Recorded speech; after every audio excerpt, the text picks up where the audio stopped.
minute. Something ain't right. Oh, shit. Here we go again. Welcome in, everybody, to Intelligent Aces podcast. Oh, no. Streamception. No! Hang on. I can fix this. Boop. Goodbye. Welcome in, everybody, to Intelligent Aces podcast. Have you unmuted? I am unmuted. I am. I did it. I'm unmuted. I unmuted myself before. I was like, I gotta unmute myself because somebody's gonna come in and say, Chase, you didn't unmute your mic because you're a dipshit. Yay. Like normal, you know. Yes, welcome into episode 72 of the Intelligent Aces podcast. We are back again 72 friggin' times, Nemo. This is crazy for me. It's a lot, man. Yeah. Thank you for being here for probably half of them at this point. I think you've been here close to half. I think I started around 30 or 40, somewhere around there. My first intro was somewhere around 25-ish. Welcome in, Country Boy. Welcome in. Thank you, Raiders, whoever stuck around. Thank you guys for being here. We got a lot of shit to talk about. We will have a guest. I messaged her. Her brother-in-law showed up. So they're having dinner with her brother-in-law. So she's going to be in about an hour into the podcast. So we're going to go ahead and just continue as normal. And then once she gets here, we'll bring her in. We'll just go on talking about what we were talking about. Sounds good. I forgot to turn the light on. So, my week and the next couple weeks have actually been pretty crazy. My son graduated high school this week. Yay! Congrats to him. Yeah, I got to go to the graduation of there were 720 some kids in his class. The high school I went to, there were 720 some kids in the whole high school. So yeah, it's a little weird compared to. Yeah, much bigger area that he lives in. And it was I got there an hour early, or no, it started at 7. I got there at 5:30, found a seat, sat there till 8:30, and they still had half the kids to go, and I had a 3-hour drive back. I don't even look that old. I know it's because I'm very youthful. Actually, let me rephrase that. Since my divorce, since my divorce, I don't have the stress. I didn't age. If I was married, it would be all my hair would be gone, and it would probably be much worse. But yeah, no. So that was exciting. I actually got to go to that. Welcome in, Mr. Grimsley. Thank you for the follow. And then, of course, this weekend's Memorial Weekend. Burning gasoline. And then next week. We will podcast next week, but then I am leaving Friday morning to go to the Grand Canyon, and I will be gone all week. So next Thursday, we'll have a podcast. The following Thursday, June 4th, I think, or something, 4th or 5th, or whatever day it is. A relic from the past and a bee. Yeah, true. I am ancient. I am what they call a boomer. The podcast is great. Welcome in, Grimsley. So I will be gone June 4th or 5th, whatever day it is. That week for the podcast. We'll be on vacation. The first vacation I've taken in 6 or 7 years, something like that. It's basically the entire time I've been in Oregon. And then, just one of those. You ever have one of those weeks where it's just everything seems to be going wrong? Mm-hmm. Yeah, so the AC went out on my pickup, so I've been dealing with that. Hopefully I can get that fixed this weekend. No shit. It's just right as it started to get 85 to 90 degree days. Mm-hmm. That's when it quits. Sounds about right. That's normally when the air conditioning would go out in our trailer as well. Yeah. So, like I said, hopefully I'll get that fixed. It got me because I just paid my pickup off in February or something like that. And I was I was planning to go for at least a year before I bought something new, because I just was going to try to save up some money and get some other stuff paid off and not have a vehicle payment. And it just didn't quite work that way. Well, it's still running. It's just I've got to get this thing fixed. So it's of course. But then I started looking for new vehicles, and I found a really nice new pickup, and I'm like, I I kind of really want this, but I really, really don't want another payment right now. So it's we'll see what happens. Yeah. So how's your week been, Nemo? It's been I had cramps for the last week, man. I don't remember a lot of my day. It was full of pain, and just generally not feeling good. Honest to God, I haven't felt good in quite a while. Tummy kind of hurts all the time. Oh no. But you know what? I forgot to do. Can I do this while we're live streaming? Huh. I have forgotten that I have not turned my channel points back on. You should be able to, yeah. Yeah, I just keep forgetting about it. So let's see. Is it viewer rewards? Yeah. Channel points. Enable channel points. Okay. So they should be back on. Yeah, I turned them off a couple weeks ago because I couldn't get OBS to work right, and then I just have forgotten to turn them back on. So they should be back on now. Hopefully nobody lost all their stuff. No, they shouldn't. But yeah, so let's see. Is YouTube man, YouTube, are you serious? YouTube not working? Looks like it is. It says connect streaming software to go live. Hang on.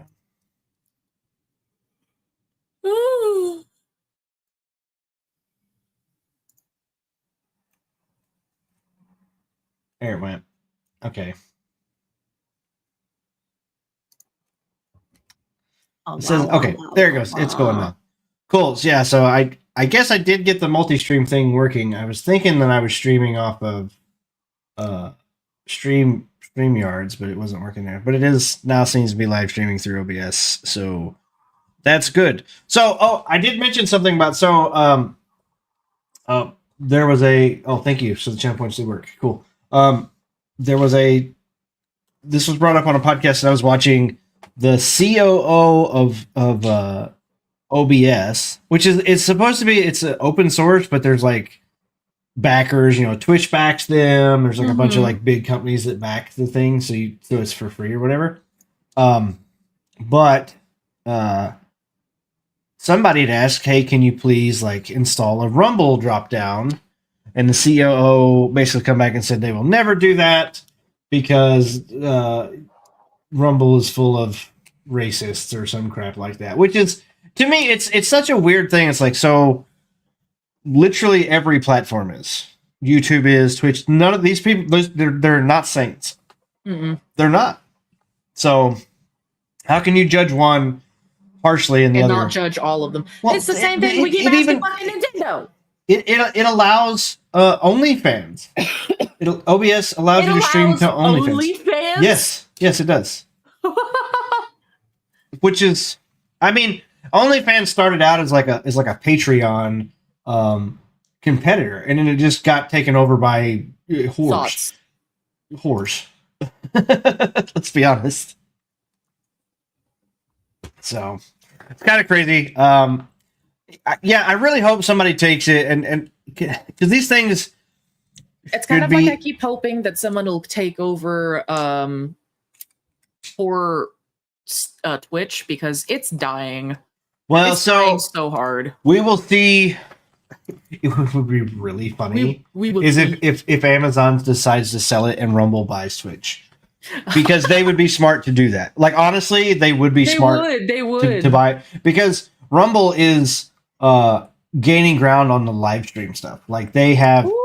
Because they picked up a lot, and I really need to do more research on trying to stream and put my videos and stuff on Rumble, because a lot of creators have gone over and are using Rumble as like, so if you started your own website or whatever, like you had your own page, you could use Rumble services instead of like Google services to host your videos. You used to, like, most of the time you would use like a Chrome or whatever kind of service or whatever. But you can use Rumble. And then you can also use Rumble's infrastructure to set up your own like subscription service or whatever, and it links to Rumble. So, for example, like Side Scrollers, which is this podcast that I've been watching, they've got Side Scrollers Plus, So if you go to Side Scrollers Plus, their website, it says sign in through Rumble, and then you basically, if you sign up for like a Plus subscription through their website, it also gives you like basically premium stuff on Rumble. I like that. Yeah, that's a nice little thing. So it would be like if I went and subscribed to Nemo, but then all the rest of Twitch would be like I subbed to them. You know what I mean? So you wouldn't have the ads and all this other crap. Or something similar to that. So it's like a premium membership, but it goes through. It would be like if you subbed and sent me basically the equivalent of Prime on YouTube, but it also counted for Twitch. Right. Well, no, what I mean is like, so somebody subs to your channel, but then goes to somebody else's channel and gets the benefits of the sub. That's how I was meaning it. So it's basically like you're signing up for like premium, like, so you sign up by subbing to you. It's like signing up for like YouTube Premium or something like that, or Discord Nitro or something. It's something similar to that. Is how you don't have to pay each individual person to get that benefit. Right. Is what you're saying. Right.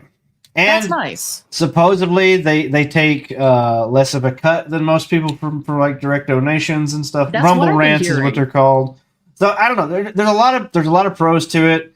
I mean, it is more free speech, but at the same time, they're also going to have rules, and I think maybe more fairly done. See, that's the thing. Like, even YouTube has got some sketchy stuff on it.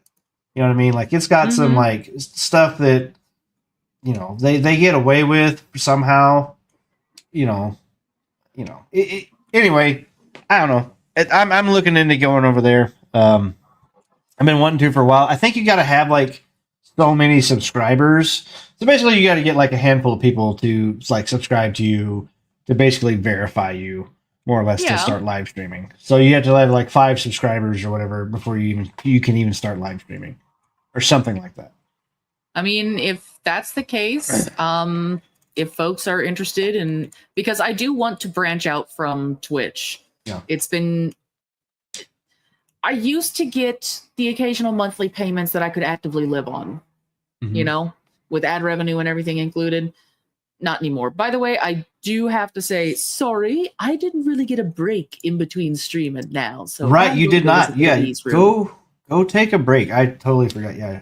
Go take a break. I will vamp for a little bit. We will look at a few things. I'll be back in a few minutes. I'll be watching via my phone. So okay. Yeah, we'll see you in a minute. Okay, guys.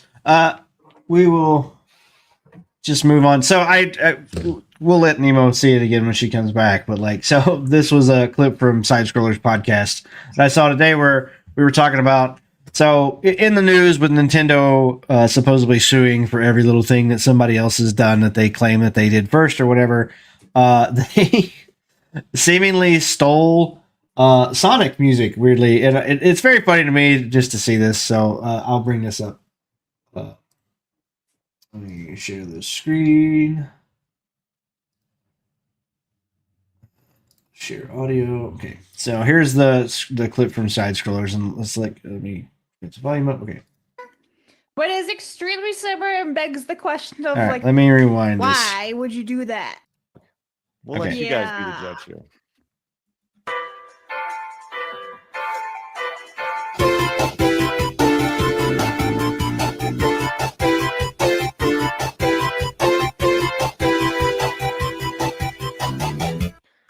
Okay, so once again, this is for the welcome tour here. I mean, that is like it's just a toned down Green Hill Zone, man. But it's extremely similar and begs the question of why would you do that, Nintendo? Of all the things to compose, why that one? I'm with you on I think Sega should sue. We have this. I'm trying to see if there's any. Here we go. Let's see. Oh, it's a fan made concept. I'm just looking on YouTube real fast to see if there's actual footage of this, because I would love to actually go in and see. So I've been trolling pretty hard on any post that somebody posts about Nintendo. Somebody posted they did a a video showcase, like a 30-second showcase video of the new carrying case that the Switch 2 will come in. It looks exactly, I think it's taking your webcam. Of course it is. Hang on, let me fix that. It says microphone Yeti. It says it's going through the Yeti.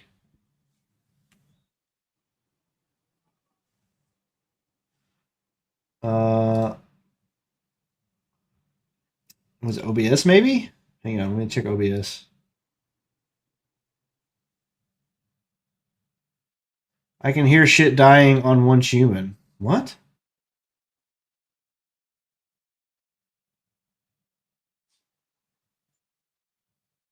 Huh? Is there another video playing? Hang on. I was gonna say, I don't think I have another video playing. I'm looking at my audio here. The only thing I have is my audio. Hang on, let me check my... Okay. Is that better? It was set to default, which I thought my... I think that should be better now. It was set to default, which I thought I had my Yeti mic set as default too. But maybe it screwed up. Oh my god, so much better. Yeah, okay. So it was OBS. Sorry, my bad. I didn't realize it would switch stuff for whatever reason. Of course it did. Okay. So yeah, anyway, so I had shit on this. They were showcasing the case for the Nintendo Switch 2, and it was a carrying case. It was just like the exact same carrying case that I have for my Switch, except a little bigger or whatever to fit the Switch 2's bigger size. And then my comment was, you now owe Nintendo $8.99 for watching this trailer.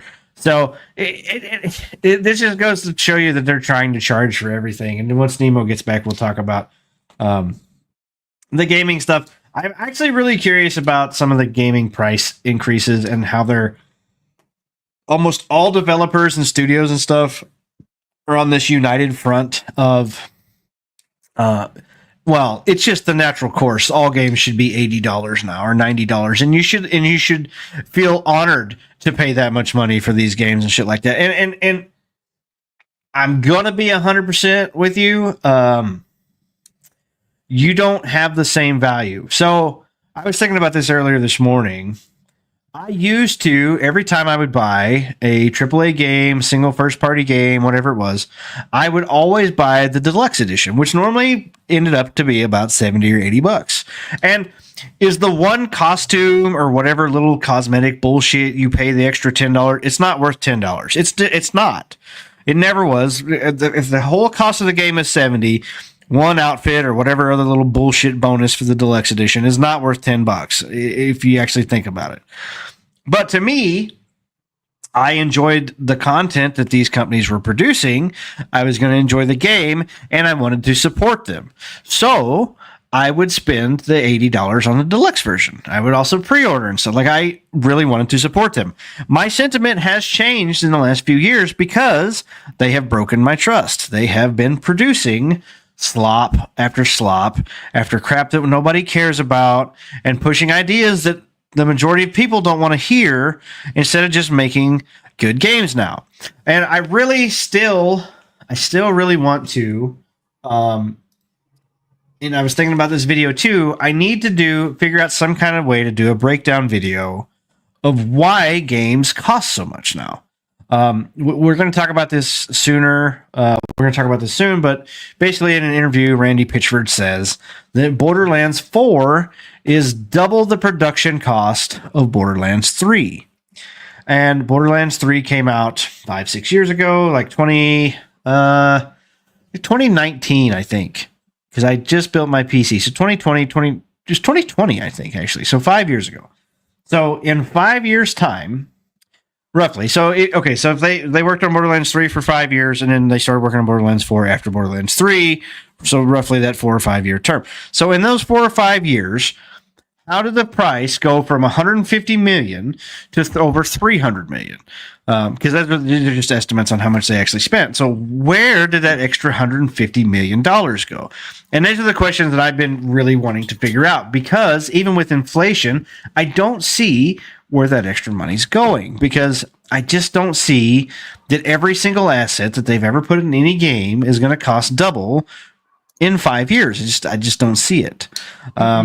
So everything feels inflated to me.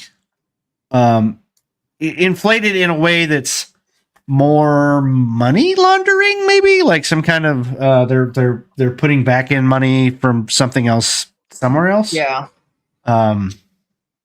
So I'm really curious about it. I really want to do the video. And I don't even know where to start. Like, I guess I need to start asking questions like, what is important for making a game? Because the biggest one that I'd seen was the Horizon Zero Dawn to Horizon Zero Dawn 2, which went from 70 million to over 200 million. It was like 4 times more expensive to make Horizon 2 over the first one in like 6 years or whatever it was. And like, I just don't. Well, yeah, because you're going to be reusing a lot of assets. You're not rebuilding the whole game from scratch. You're not building a brand new engine, none of that stuff. But you want to tell me that you're going to spend literally 4 times? I just don't see it. You know what I mean? Like, and I haven't played the second one, which I need to play, but I just don't see where they're going to figure out a way to put 4 times the budget in. We're just going to look at your budgets. I'm sitting across the fucking room, and for some reason, it thinks I'm huge. Yeah, it's just cleavage shot. So exactly, It's that's fine. all anybody wants. We're looking right in your eyes. Exactly. See, y'all can still tell which one I'm blinking. Oh no, I'm not talking about the cat eyes. Yeah. So, what do you think about the Sega music, the Sonic music? That was such blatant bullshit. Right. And they're gonna be like, "Oh, it wasn't like that." Right. It's like bullshit, Nintendo. We see you. We fucking see I can you. see. Well, we can see, but apparently now Streamlabs has comments, it's chat. Basically, you I put chat on saw screen. that. We'll see what happens. I didn't know if you wanted to activate it or not. I clicked it. I just noticed it, so I clicked it. So we'll see what happens now. So chat should come up on the StreamYards. Tickle. So do you want to see the headliner? I do. Show me the headliner. I got a headliner.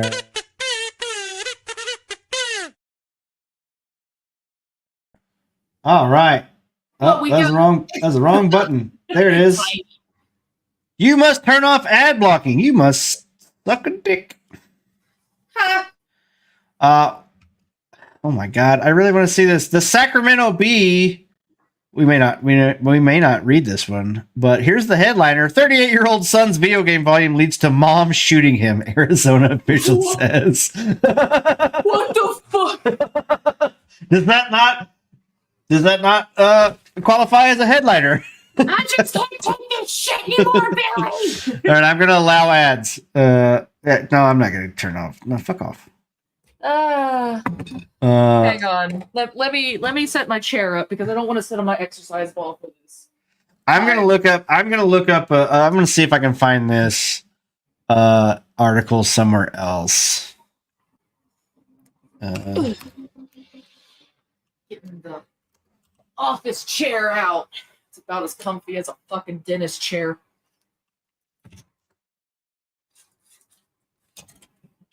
No give. Little to no cushion. Made out of metal and cardboard. Hey, Here's Yahoo News. Yahoo News has the article. how do I see it? There we go. Yay! Oh my god! Mom 72 shoots her 38-year-old son inside Arizona home for playing video games too loud, cops say.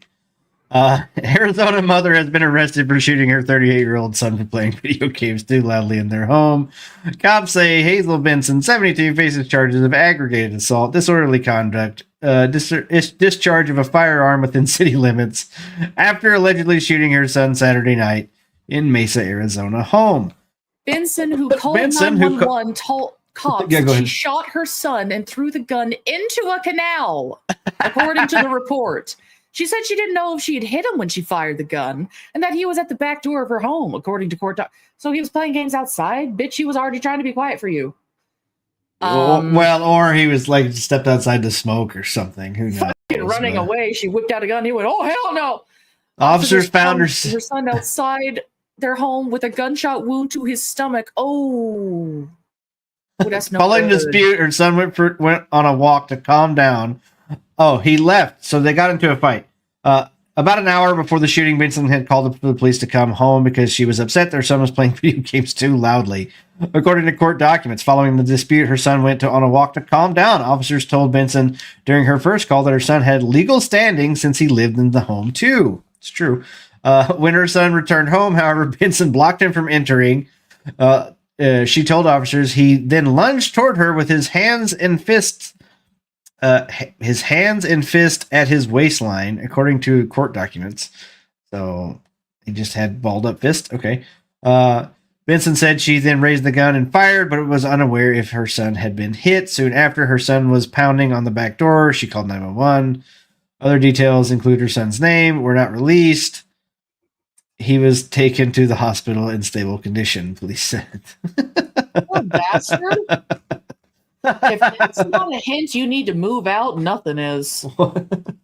This damn economy, I gotta stay with this woman that shoots me. What the fuck? Fucking insane. I know laughing is probably not the appropriate thing, but it's like, what the fuck else can you even do? What can you do with this shit? That all you can do is laugh. It's so Because you're sitting there going, are you serious? So this is our headliner. This may be the headliner of the month right now. Like, you know, I don't know. I trust in humanity to pull something stupider out of its ass. I think we should make a running headliner. Every time I find one, we clip it out and then we compile the headlines of the year and see what's the worst headline is of the year. I remember the one last year was the Nintendo bomber or whatever, the video game bomber for losing at Nintendo. The old man that pulls up on the guy who fucking calls him out. The old man internet provider guy that shows up. 1v1 me, bro. Where you at? Like, oh damn, go grandpa. Look, a P-Pop showed up. Fuck with the wrong grandpa. Jeez, what a crazy thing. Okay, we're going to skip around some. I'm going to try to save the Randy Pitchford deal till Rosa gets here. Or Jeannie, whichever gift she's formed into. She's a shapeshifter after all, so she could show up in whatever form. Rosie Jean. So here is. So have you seen the AI Darth Vader? No. Okay, so let me pull up a video. Let's just go over here. So Fortnite put in James Earl Jones AI Darth Vader into Fortnite. Fortnite. And you can talk to it and it will respond. Fortnite. And it's got some Has it got some zingers? It's got some zingers. So there's people who've been talking to it, and so we'll see if we can find some. This is okay. We'll watch this here. So we'll just see. You can use Darth Vader to predict where the next storm is going to be. I saw a TikTok, and this guy used Darth Vader the entire game to tell him where the storms are. Should I stay in? I don't. You're a nerd. Fuck off. I don't want. Today we're watching the best moments of the new Fortnite Darth Vader AI. Darth Vader, is the low taper fade meme still massive? Well, I asked him about the low taper fade as well. Ninja, your fascination with fleeting trends is... Oh, curious. He said the same thing to me, bro. Tactical advantage I am unaware of. Hey, Darth Vader, could you give me a new nickname, please? I don't really like Lackwit. Lackwit displeases you, Lackwit. Very well. I shall grant you Pipsqueak. Your sensibilities, Luke. Do you think I'm going to win this next FNCS? Your confidence wavers, Clicks. Victory is not a matter of thinking, but of dominating. If you require my assurance, you are already defeated. Wow. I trust this. Wow, bro is Competition you bro is speak of spitting, bro. will be worth the effort. David Goggins on the beat. So Oh, this one's funny. The run of accuracy at that range, Zemi. Such consistent success suggests more than mere skill. Does the Force guide your shots, or is there a technological enhancement involved? Bro really started accusing him of aimbot. Did I just get called a cheater by Darth Vader? That's crazy. Gotta find a gun, build a wall, for the fight's begun. Bro's rapping? Loot and shoot. That's the Fortnite way. Victory Royale at the end of the day. I don't know if you can say Ooh boo boo. Speak plainly. Cypher PK. Do you know who Cypher with a big badonkadonk is? What? This Cypher, Nick A30. Is this another display of your Okay. fascination? Should I say the F word? Or is this some coded message from the rebellion? Should I say the F word? Bro. Have you ever listened to Mommy ASMR? Hatsune Miku, you inquire about Mommy ASMR. Explain this phenomenon. Does it involve lullabies or some other form of psychological manipulation? Tell me. I wonder if they've got. There was one that.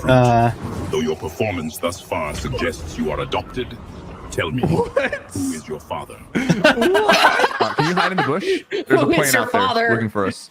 Hiding in foliage, Cypher PK. This one was good. Tactic for the less powerful. Less Very well, powerful. proceed, but do not expect Bro me to got cower me, man. Bro indefinitely. got Can me. you raise me up? If Riz equates to mastery of the Force, apprentice, then my Riz is unquestionable. But he calls me Pookie.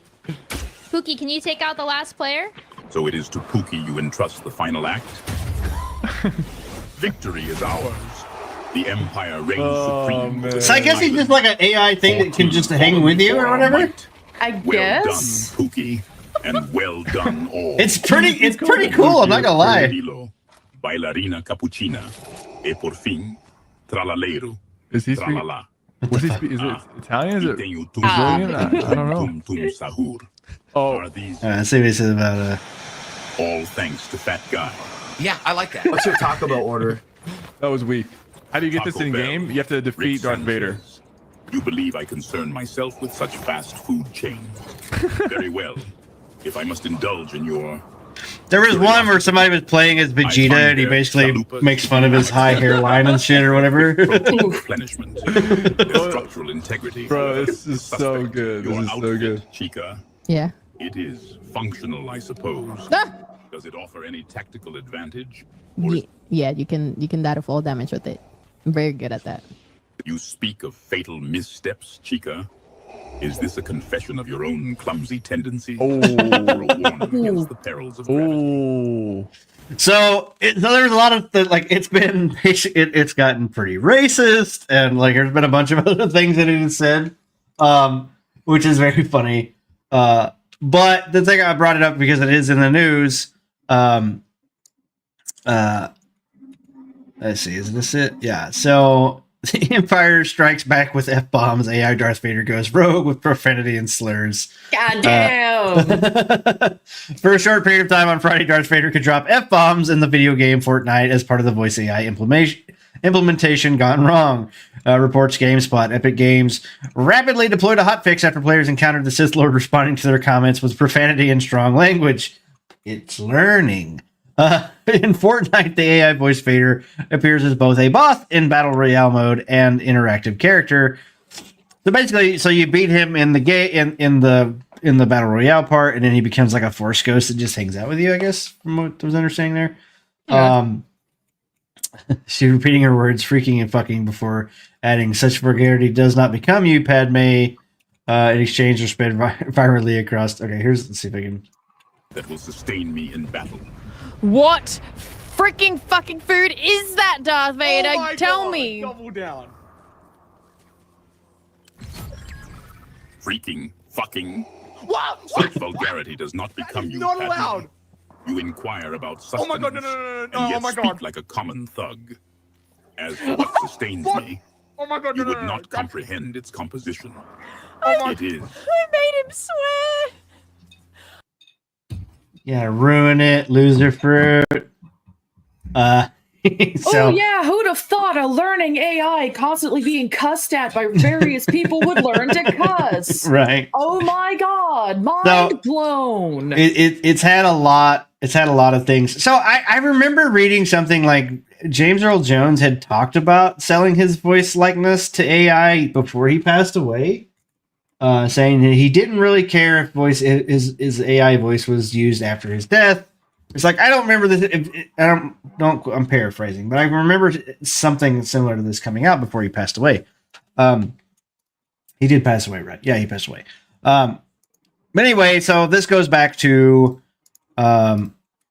now.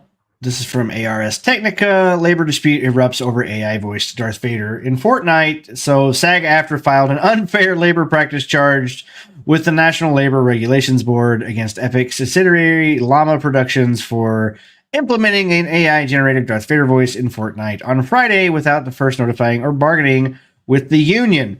Well, the union can just go fuck itself because James Earl Jones is dead. I don't know. I don't understand what grounds they have. Okay, here the union's complaint comes just days after the feature sparked separate controversy when players discovered that they could manipulate the AI into using profanity and inappropriate language until Epic quickly implemented a fix. The AI-controlled in-game character uses Google Gemini 2.0 to generate dialogue of 11 Labs Flash 2.5 AI model trained on the voice of the late James Earl Jones to speak in real-time responses to players' questions.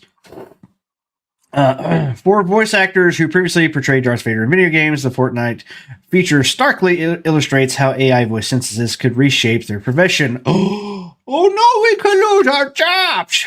While James Earl Jones created the iconic voice for films, at least 54 voice actors have performed as Vader in various media games over the years when Jones wasn't available. So basically, they're like, you could have hired an actor. This is like, you know, I get it. I get it that these people are upset about these things or whatever, but it's just like, I don't know. I don't know how you're going to, I really don't know how you're going to combat this. I think it's too late. You know what I mean? Like, they're crying it's kind of hard to beat down AI after it's grown so much. Well, the thing about it is, like, so they can go to these court things, they can implement all this crap or whatever, but it's like, I don't know. I really kind of wonder, like, who's gonna enforce this stuff? You know what I mean? Like, we send you a strongly worded cease and desist letter, and then they just don't cease and desist. What happens next? Because I can tell you something, as somebody who's dealt with like law offices and stuff for like a custody battle or whatever, the police, they don't do shit. They don't do nothing. So, I mean, like, who actually is going to enforce this stuff? Whoever throws the most money. Yeah, but I'm saying, like, it doesn't matter if judges, lawyers, and all these people come up with these arbitrary things in a courtroom. If nobody's going to physically enforce these things, you know what I mean? Like, unless they show up and shut down studios or whatever, I just don't see it, like, being that big of a deal. So anyway, AI Darth Vader, SAG-AFTRA is throwing a fit. Of course they are, because they hate fun. And pretty cool, not gonna lie. It's a really cool feature. What do you think, Nim? Are you playing? I think it's pretty. Shut up. I think it's pretty damn funny. In all honesty, I'm playing Roblox. Leave me alone. Of course you are. I'm just growing my garden, man. Of course you are. I got rabbits and a little beanstalk that grows eggs. Leave me alone. Yeah. Okay. Honestly, I think it's cool that they're trying to put a little bit of AI in there. It makes the characters feel more alive when you're talking to them. But at the same time, I do also recognize and honestly understand the fear of having your voice stolen by AI. Like, granted, I understand this man has passed away. Big shame that it is. Rest in peace. I hope he is having a good time in the afterlife. Partied up with Jesus, man. Let's go. But I personally would be kind of upset if I found my voice mimicked by an AI, you know? But I do understand how it would be easier to just go the AI option, especially for a lot of this shit, seeing as how so many of American voice actors, here's a good hint. The reason they're doing this AI shit is because it's impossible to get you guys to work because you're constantly on strike. That's also true. Well, and the thing is, they're striking because of AI right now, or some crap like that. And it's like, I'm sorry, that's not how it works. And the thing about it is, like, if they can monetize it, it's totally fine. But when it starts to be monetized against them, that's when it gets mad. So it's like AI, like ChatGPT, script writing, and stuff like that. I'm fairly sure they've been using that shit for the last 10 years. Wouldn't be surprised. Because if you look at like Marvel movies, every fucking Marvel movie that's come out in the last 10 years has been the same cookie cutter bullshit script. Rinse, repeat. Change the characters' names. Change the locations. Everything else is the same. Sometimes don't even change character names. True. So I'm really curious about some of these things. You know, like I said, once they figure out how they can like solely monetize it or whatever, yeah, then it's going to be fucking shitty. Then it's going to be fine, and they're going to be just fine with it. It was the same. It was the same with like, you know, with Photoshop and all those things like that. You know, once they figured out how they could like solely suck the market in or whatever, then it's fine to use all those things. And it sucks. So we've got that. We've also got a shit. Not what I meant to do. I was trying to close tabs and it just like closes my closed screen. everything.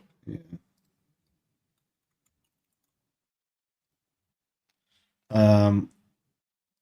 So here's another thing. So the voice of Geralt come out and said something about you can't just have Geralt for every single game, says his voice actor. If you think The Witcher 4 making Ciri the protagonist is woke, read the damn book. So this is why I got kind of upset with this, because it's very disingenuous of the point.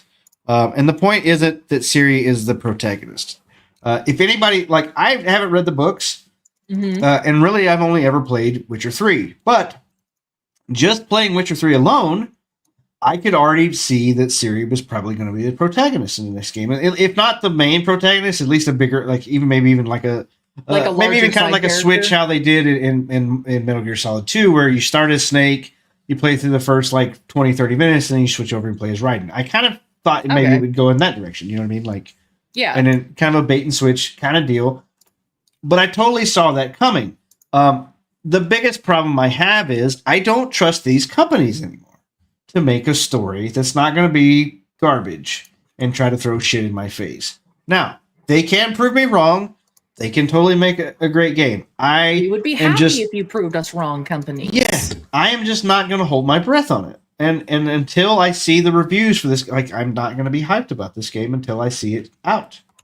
And I feel that way. And I feel that way about almost every game now, because, you know, we'll talk about it here in a little bit, but Doom, the Dark Ages, like, I watched the trailers. The trailers were really hyped. I was like, I can't actually wait to play this game when I was watching the trailers. And then the game comes out, and I'm like, I mean, yeah, I can wait to play this game. You know what I mean? Like, it's just, I don't have that same kind of hype level, you know, going into it.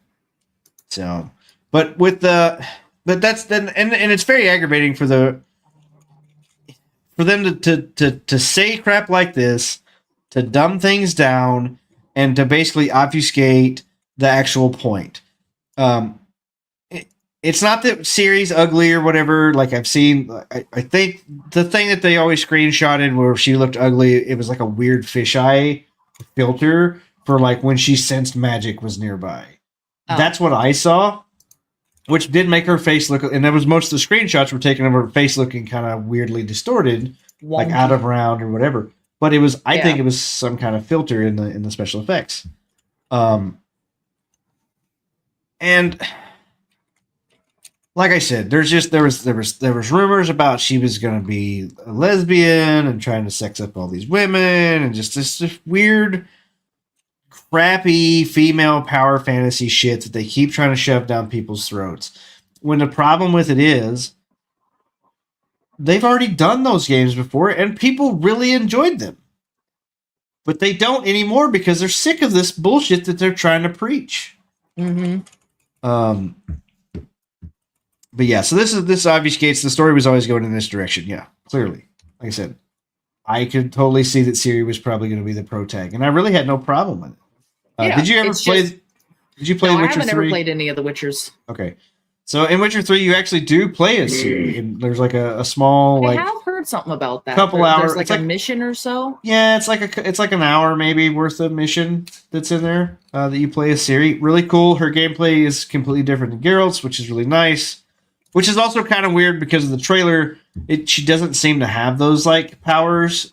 She seems to have more Witcher powers, which is also weird because technically females can't pass the trials of the grasses because so the Yeah, I to don't become know a damn thing Witcher. about the Yeah, Witcher so- series. So, So to become a Witcher, they take children, Mm. mostly boys,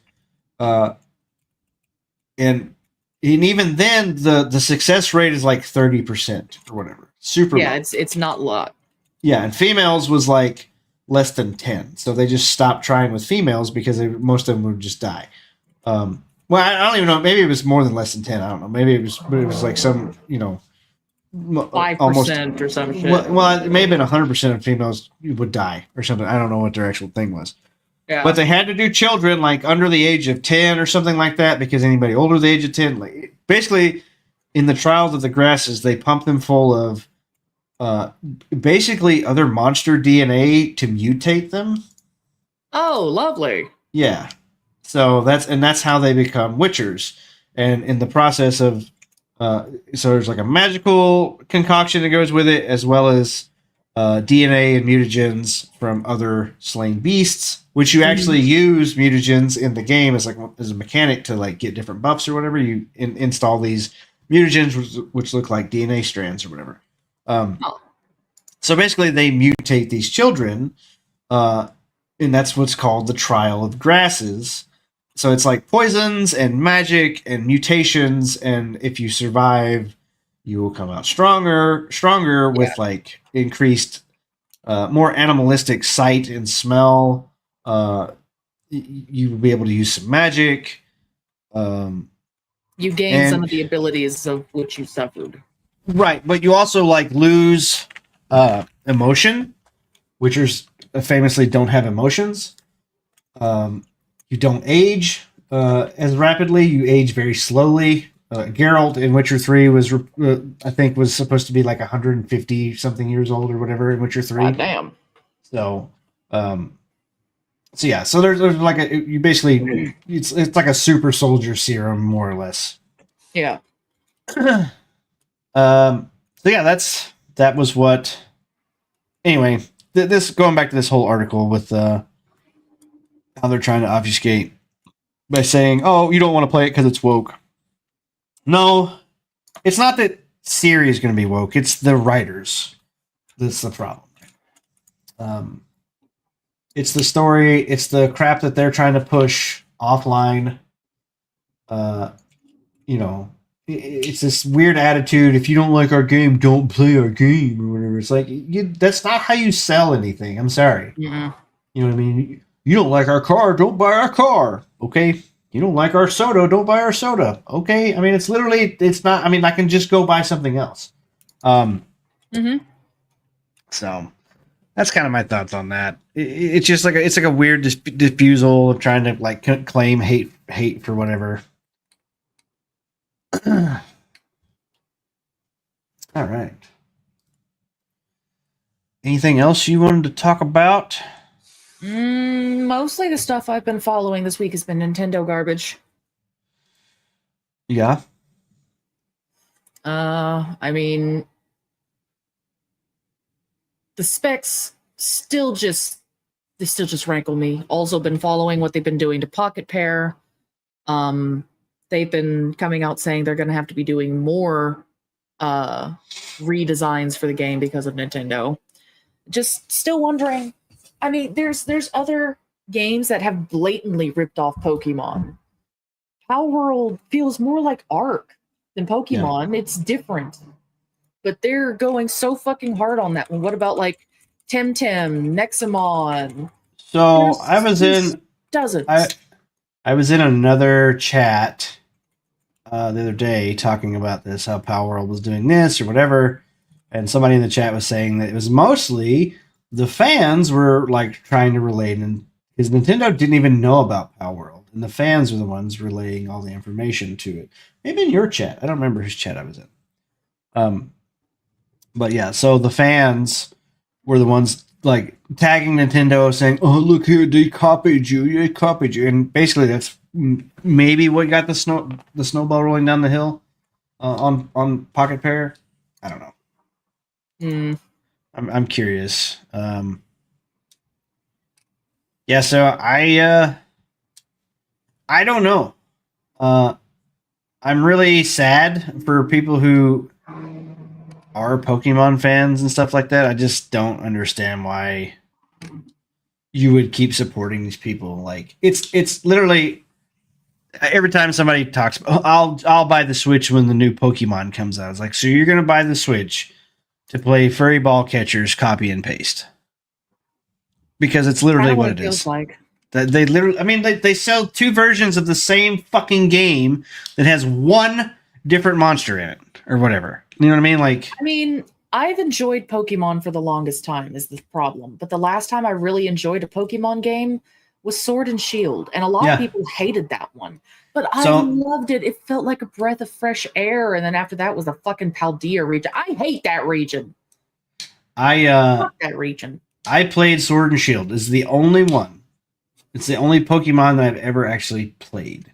Now, I have played, on other people's Game Boys or whatever, but I never really had a Game Boy or anything like that growing up. So Pokemon never really, I knew about Pokemon, but at the same time. But it wasn't really in your radar. I mean, it's not something I sought after to play all the time or whatever. So I'm curious. I don't understand Nintendo fanboys like still sticking up for these people. Like they are blatantly, they are pissing in your Coke right in front of you, daring you to drink it, and you're still fucking going to drink it. Like it's the only thing that's out there. You're going to die of thirst if you don't play this crap. It is fucking Mario, guys. It's fucking Pokemon. It's fucking crossover cart. It's the same shit they've been putting out for 20 fucking years. And let me tell you something. It's not even as good as it was.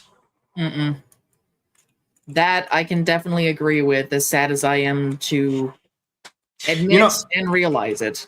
The thing that they did have going for them, and I don't even know if that's the case anymore, but they did have going for them is like, when you buy a Nintendo game, it's done. There's not any of this like day one patches and stuff like that. Yeah. I don't think that's the case anymore, right? No, there's going to be a day one patch for the system itself, and God knows what else. Well, I mean, all the games you can't put them on a disc. You have to download them. So. Oh, yeah. So it kind of makes taking them out and about damn near impossible. I mean, fuck the people who don't have Wi-Fi, right? Well, not just that. It's like, yeah, I mean, true. Because I don't know how big what's the memory on them? Like 100 gigs or something like that? The one that I was seeing earlier says it's got gigs of 256, but the games are like 40 gigs. Yeah, 40, 50, 12. Those gigs won't last at all. You're looking at maybe 5 games probably. Yeah, something like that. And then there's the fact that they're still having to condense the games so goddamn much. It's I think they're kind of banking on there being Wi-Fi or something everywhere you go these days, but at the same time, like it's supposed to be a handheld, so when you're like on a plane or on a car or like a road trip or whatever in a car, you're supposed to still be able to play it. But if you need the fucking Wi-Fi to stay connected so that way you can reach the goddamn things, That makes no sense, man. The reason why the last one sold so well was because you could take it anywhere. So my thing is, though, if you download the game, you have and the cartridge is supposed to be the key, but then you're driving down the road and you don't have any service, so obviously you don't have Wi-Fi. Will you be able to play it, or is it going to be like you have to be online all the time to even be able to I'm play willing it? So to bet you're going to have to be online all the time, because how else is it going to get the data that it needs to be able to read the shit?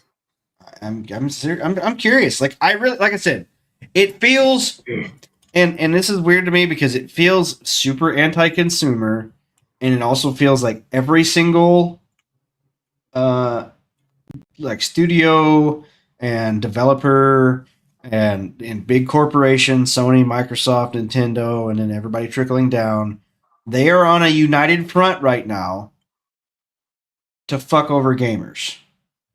To fuck over the people that are buying their product. By saying things like, Shuhei Yoshida, a former president of Sony, said, "Oh, games are $80 and you should feel privileged buying these games." Let me see. I have a reply. Hang on. I replied to this guy.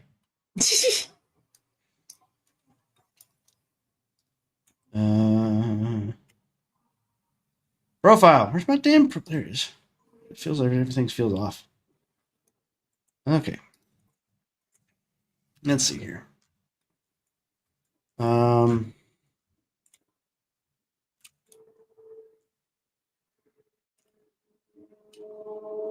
Let's see. Also, somebody heard here. Let me show you this.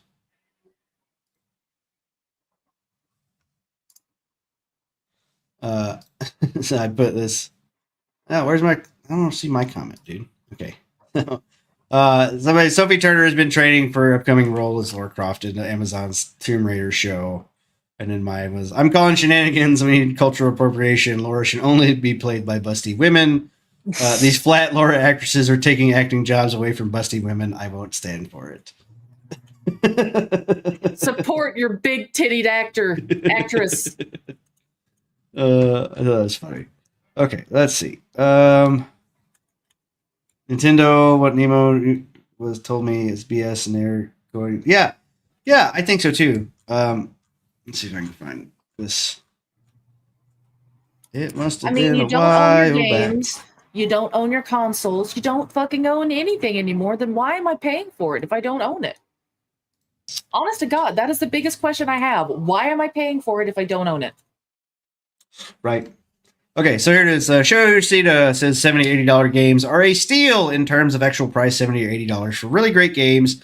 I think it will be a steal in terms of the amount of entertainment on top of the games. Top quality games bring people compared to other forms of entertainment. As long as people choose carefully how they spend their money, I don't think they should be complaining. And then my comment was, of course, too bad they don't make really great games, but still want to charge $70 or $80.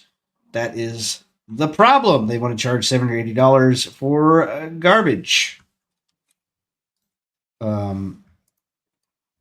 Yeah, like I said, this is a kind of united front. A lot of these people are saying it. I think Phil Spencer had mentioned something about the $70 or $80 games, which is weird because Microsoft is still going on about their, Games Pass and things like that. So we'll see.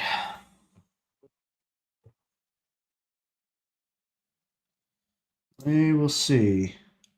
It's getting to be real annoying in the gaming world. Right? Oh, hello. Thank you for the raid, I think. Brother Doom raid. Oh crap. Sorry, I didn't hear it go. I didn't hear my raid message go off. Is this a YouTube raid?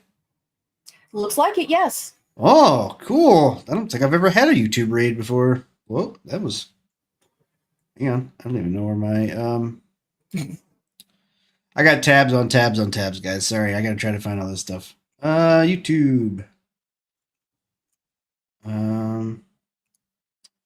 Rosa! I think it may have been Rosa that rated in. Wait for her to get set up.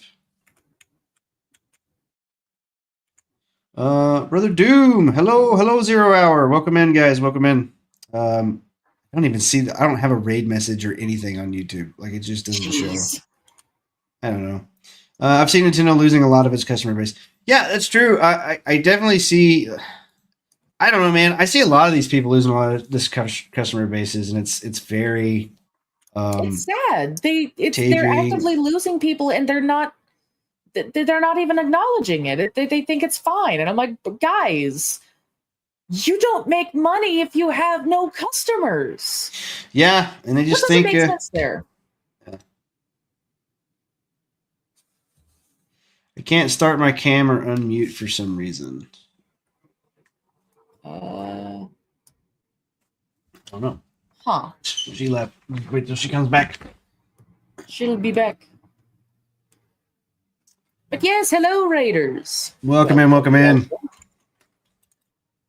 Yeah, I think so. I think they will. I think they're. I here's the thing. Like, the Switch 2 is going to sell a lot of units, but I don't think it's going to sell half as many as the original Switch. I don't know if it'll be as big of a flop. So from Wii to Wii U was a super big flop, right? Mm-hmm. Comparatively, I don't know if it will be that big of a difference, but I do estimate about half. I could be completely wrong, but I'm just guessing. Just on their attitude and people's attitude against them. It's like one of the other big reasons that it sold so well for the Switch 1 was the fact that it was during a pandemic and everybody was at home and needed a way to connect with folks. That was one of the biggest reasons it sold. Everybody could afford one. Everybody wanted one. Give it some time, Nintendo will get humbled over holiday season, and it will probably be a 3DS flopped and then reduce the price. I don't think Nintendo actually cares about anything. 3DS had a rocky start. True. Howdy, Venturous. Welcome in. How you doing, Goon? There we go. There we go. Welcome in. You got it going that time. Welcome in. I figured it out. Well, aren't you looking pale today? Thank you. I'm in my Ginny form today. Nice. Yeah, genie form. As I said, she's a shapeshifter, so I didn't know what form she was going to show up in. You're super sore. Why are you super sore, Venturous? What have you been up to? You work out? I'm sorry that I'm late. So last minute, my wife invited her brother over for dinner, and in my I was like, yeah, sure, that's fine, no big deal, right? And I totally fucking forgot I was doing this tonight until I was sitting down at dinner, and my wife was like, wait, don't you have a podcasting tonight? I was like, oh fuck, you're right. But her brother's already sitting there with us, so I wasn't gonna kick him out, As much as I wish I could have. God, that guy's an idiot. Holy fuck, dude. Yeah, no, it's cool. We were going over some of the stuff. I've held off on some of the topics, waiting for you to weigh in on them. I appreciate it. We were talking about Nintendo and all the crap that they've been doing. Yes. And how we think how I personally think the Switch 2 won't sell half as many units as the Switch 1 did. Me neither. Price alone, that stops a lot of people just right there. But again, the reason the first one was so popular was because it was during the pandemic. Rosa loves Nintendo. I hate Nintendo. I'm an avid Nintendo hater. I've been hating Nintendo for years before everyone else hated Nintendo. I'm like a Nintendo hating not hippie. What the fuck's it called? Hipster? That's it. Yeah. Hated Nintendo before it was cool. So my thing was, growing up, I saved up for a regular NES when I was 5 or whatever. And then I had a regular NES. And then after that, I went to Sega, and then I went to PlayStation. So I don't really have as much Nintendo nostalgia as a lot of people do, because I have a similar of. So my first console ever was a GameCube. And I love the GameCube. After that, I got a Game Boy, and then I got a DS, and I saved up money in several piggy banks. Several. I saved up money for a year. For a Wii. And after the Wii, I got a PS2. And then I got a PS3. Then I got a PS4. I got a PS5. And I've been very much on the PlayStation train since. Right? And the whole reason why is because The Wii just didn't have any of the games that I wanted to play as I was getting older, right? I wanted to Mm-hmm. play games that had blood and, you know, games that were rated M and blah, blah, blah. Specifically, it was San Andreas that made me get a PS2. I wanted to get a PS2 for San Andreas, for the GTA games, and then that kind of then turned into getting a PS3 for the Call of Duty, and you know, for Black Ops, and yada yada yada yada. And I've never had an issue with Nintendo. I've always had like a profound respect for Nintendo. And I remember when they almost went bankrupt over the Wii U, I was sad about it. Cause I was like, it's a cool idea for a console. It's cool.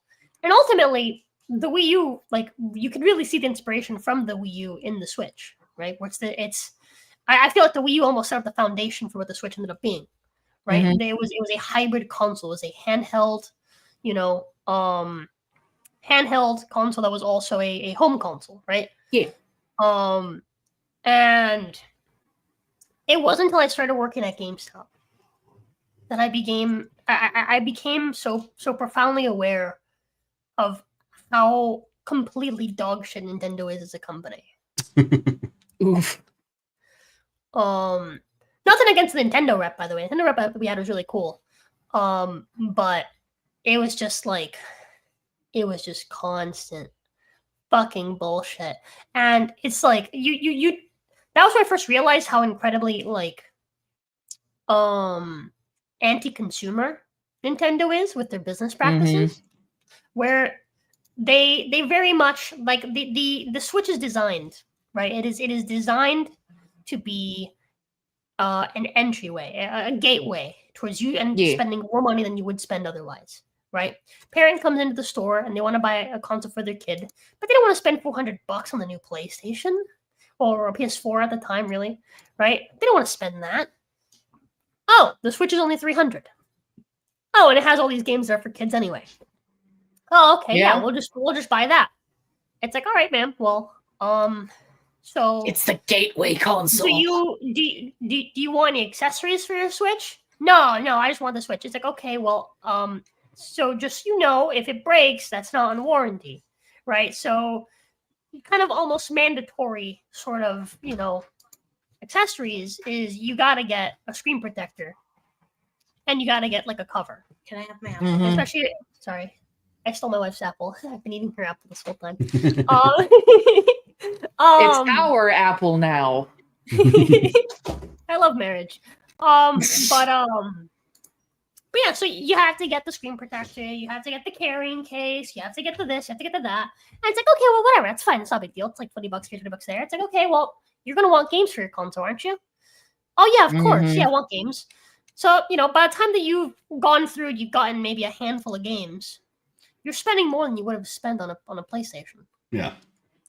Or right? if you're, And parents notice that right away, right? So I can't tell you, in my 3 years working GameStop across every position you can think of, short of district manager, right? I've returned more Nintendo Switches than any other console. Why? Because parents right away realize that all the games that their kids want, all the games that are even remotely good on the Switch, are first party. Right? There's a handful of indie games that are pretty solid, right? But you can buy those on the other consoles as well, right? So the only reason why you even have a Switch is for the exclusives at the end of the day, right? And not only that, but all the exclusives that your kid actually wants, right? Because your kid doesn't want fucking your kid's what, like 7, 8, 9. And the older they get, the less value you're getting out of your Switch because your kid wants to go play fucking God of War. Your kid wants to go play, Bloodborne. Your kid wants to go play, any Anything number else. of PlayStation or Xbox exclusives because they're all better. But more than that, your kid has friends. Your kid wants to play with his friends. Nintendo has the most dog shit fucking online system of any of the consoles. They do. It is fucking terrible. And they make you pay for it. It's like, you have to pay for all the other consoles too, but at least you get something out of it, right? You get some free games, you get something. At the very least, their servers are actually pretty decent, right? Like I don't hear anyone complaining about Xbox chat or PlayStation chat. So I was reading, and I didn't know because I have a Switch. I haven't never tried their online service or whatever. But I was reading, so I guess you can get like the upgraded best version of Nintendo Online for like $50 a year or something like that, which allows you access to all these games and stuff too. I think it allows you access to free games or whatever. So that one's not, to me, is not a terrible deal, but at the same time, Yeah, I mean, it's not bad if you're getting it just for the games. If you're getting it for the online, though, the online just isn't worth it because most of the games that you have online, the online isn't even like very well done. Right. No, like trying to play even simple games. Like I loved Animal Crossing New Horizons. Still love it, honestly. Haven't played it in a long time though. But anytime I tried to play with my friend, we'd be able to get like maybe 5 minutes in, and then one of us would crash, and we'd be forced back to our respective islands. Yep. And like you'd think it wouldn't be that difficult, right? To manage, right? For Exactly. For this massive company to manage just some basic online servers for games that aren't even that intense. Like Animal Crossing is not a fucking intense game. No, not at all. Right? But no, it's even for simple shit like that, they just can't get it right. So it's just like, at the end of the day, right, your kid's gonna want to play games with their friends, and odds are their friend's gonna have a PlayStation and an Xbox. Odds are that their friends are gonna be playing the latest game that's rated whatever the fuck. That's definitely not meant for them, but they're playing it anyway because their parents let them. And you're gonna be the loser who's playing the fucking shitty kids games on the Nintendo. Yeah. Right? And that's okay, because Nintendo has always been the console almost like for kids, right? And that's fine. Yeah. Nintendo isn't that anymore. And Nintendo is very quickly moving away from that. I'd like to say Nintendo is like the Disney of video games. Where I've been saying they've been pulling a Disney for a while, especially with that fucking EULA update. I actually heard something very disturbing today. Go on. Oh, there is, so we're talking about kids or whatever, and then we're talking about Nintendo and talking about Disney, and how like more and more like Nintendo is like trying to hit the nostalgia people who were played Nintendo back in the day. Yep. They're not actually going for kids now. But then somebody brought up today on a podcast I was listening to that Gen Alpha or Gen Alpha or Gen Z maybe, whichever one that's like coming of age now. I think it's Z. There's only like Gen Z are my age. They're like adults now. There's only like 400 million worldwide or something like. It's like a super low number. Like that generation, this generation is super low because our generation didn't have any kids, and so that's why there's no play places at McDonald's anymore. It's because these people don't have kids anymore. I miss seeing the play places. Those things were fun. But that's why is because there's actually not as many children now. Have and y'all we were talking heard about that? Sorry to go completely off topic. Have y'all heard McDonald's isn't allowing people who are below the age of, I think it's 18 or 21 now? It's New York, right? Yeah, we actually covered this on my podcast with Helmsman. There is a McDonald's. Was it in New York? I think it was. I can't remember where. It would make sense if it was because they'd be getting hit really hard there. They're basically not allowing anyone over the age or under the age of 21 in their store anymore because the teenagers kept fighting in the store and causing problems with customers and employees alike. Okay, that makes me want to segue into. So there was a, I guess the creator of or one of the designers of Street Fighter, was trying to get a Waffle House level at the Street Fight location.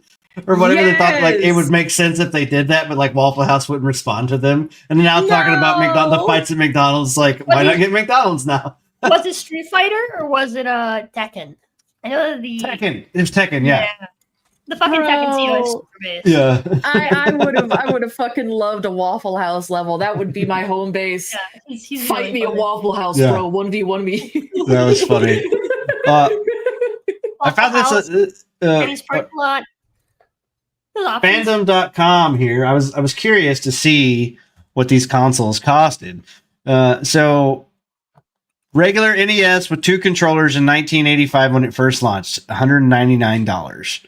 The deluxe set, which came with Rob the Robot, was $299. This is 1985. And then jump up to 1990 when they started releasing these other sets here. Well, I think these were still, yeah. So this one here, 1989, came with Duck Hunt and the Zapper, $149. So in those 5 years, they dropped $50. I'd added be curious to see what those prices are, accounting for inflation. Yeah. We'll do an inflation calculator or whatever. But so in 1990, which this is the set that I bought. It came with Super Mario 3, and it was $149.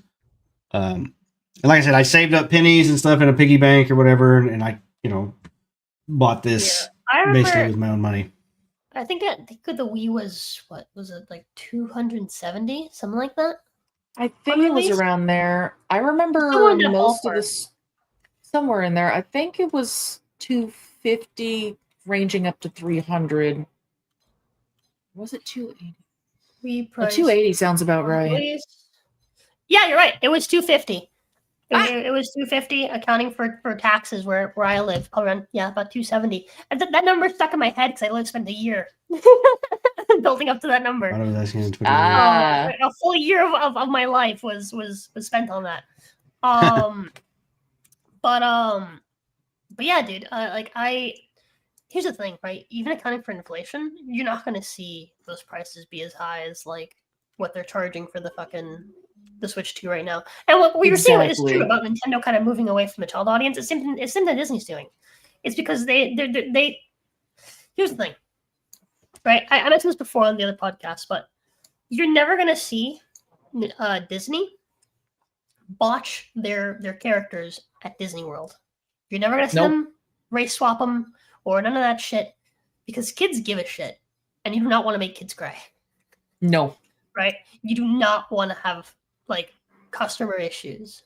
God forbid you have Mama Karen suddenly go nuts because little Billy saw a race swapped Ariel. Yeah, exactly. Kids give a fuck. Kids really do give a fuck. Way more than adults do. $150 in 1990 to today is $377. Yeah, that's about what. That still sounds reasonable. And that came with a game, So it was it was $285. So that one may be quite a bit more. Yeah. So when it initially launched in 1985 at $200, Nintendo. It also came with what, like 2 controllers. 2 controllers, and I think it came with a game too. It probably came with Mario. I don't know. I think it came with Super Mario or Mario Bros.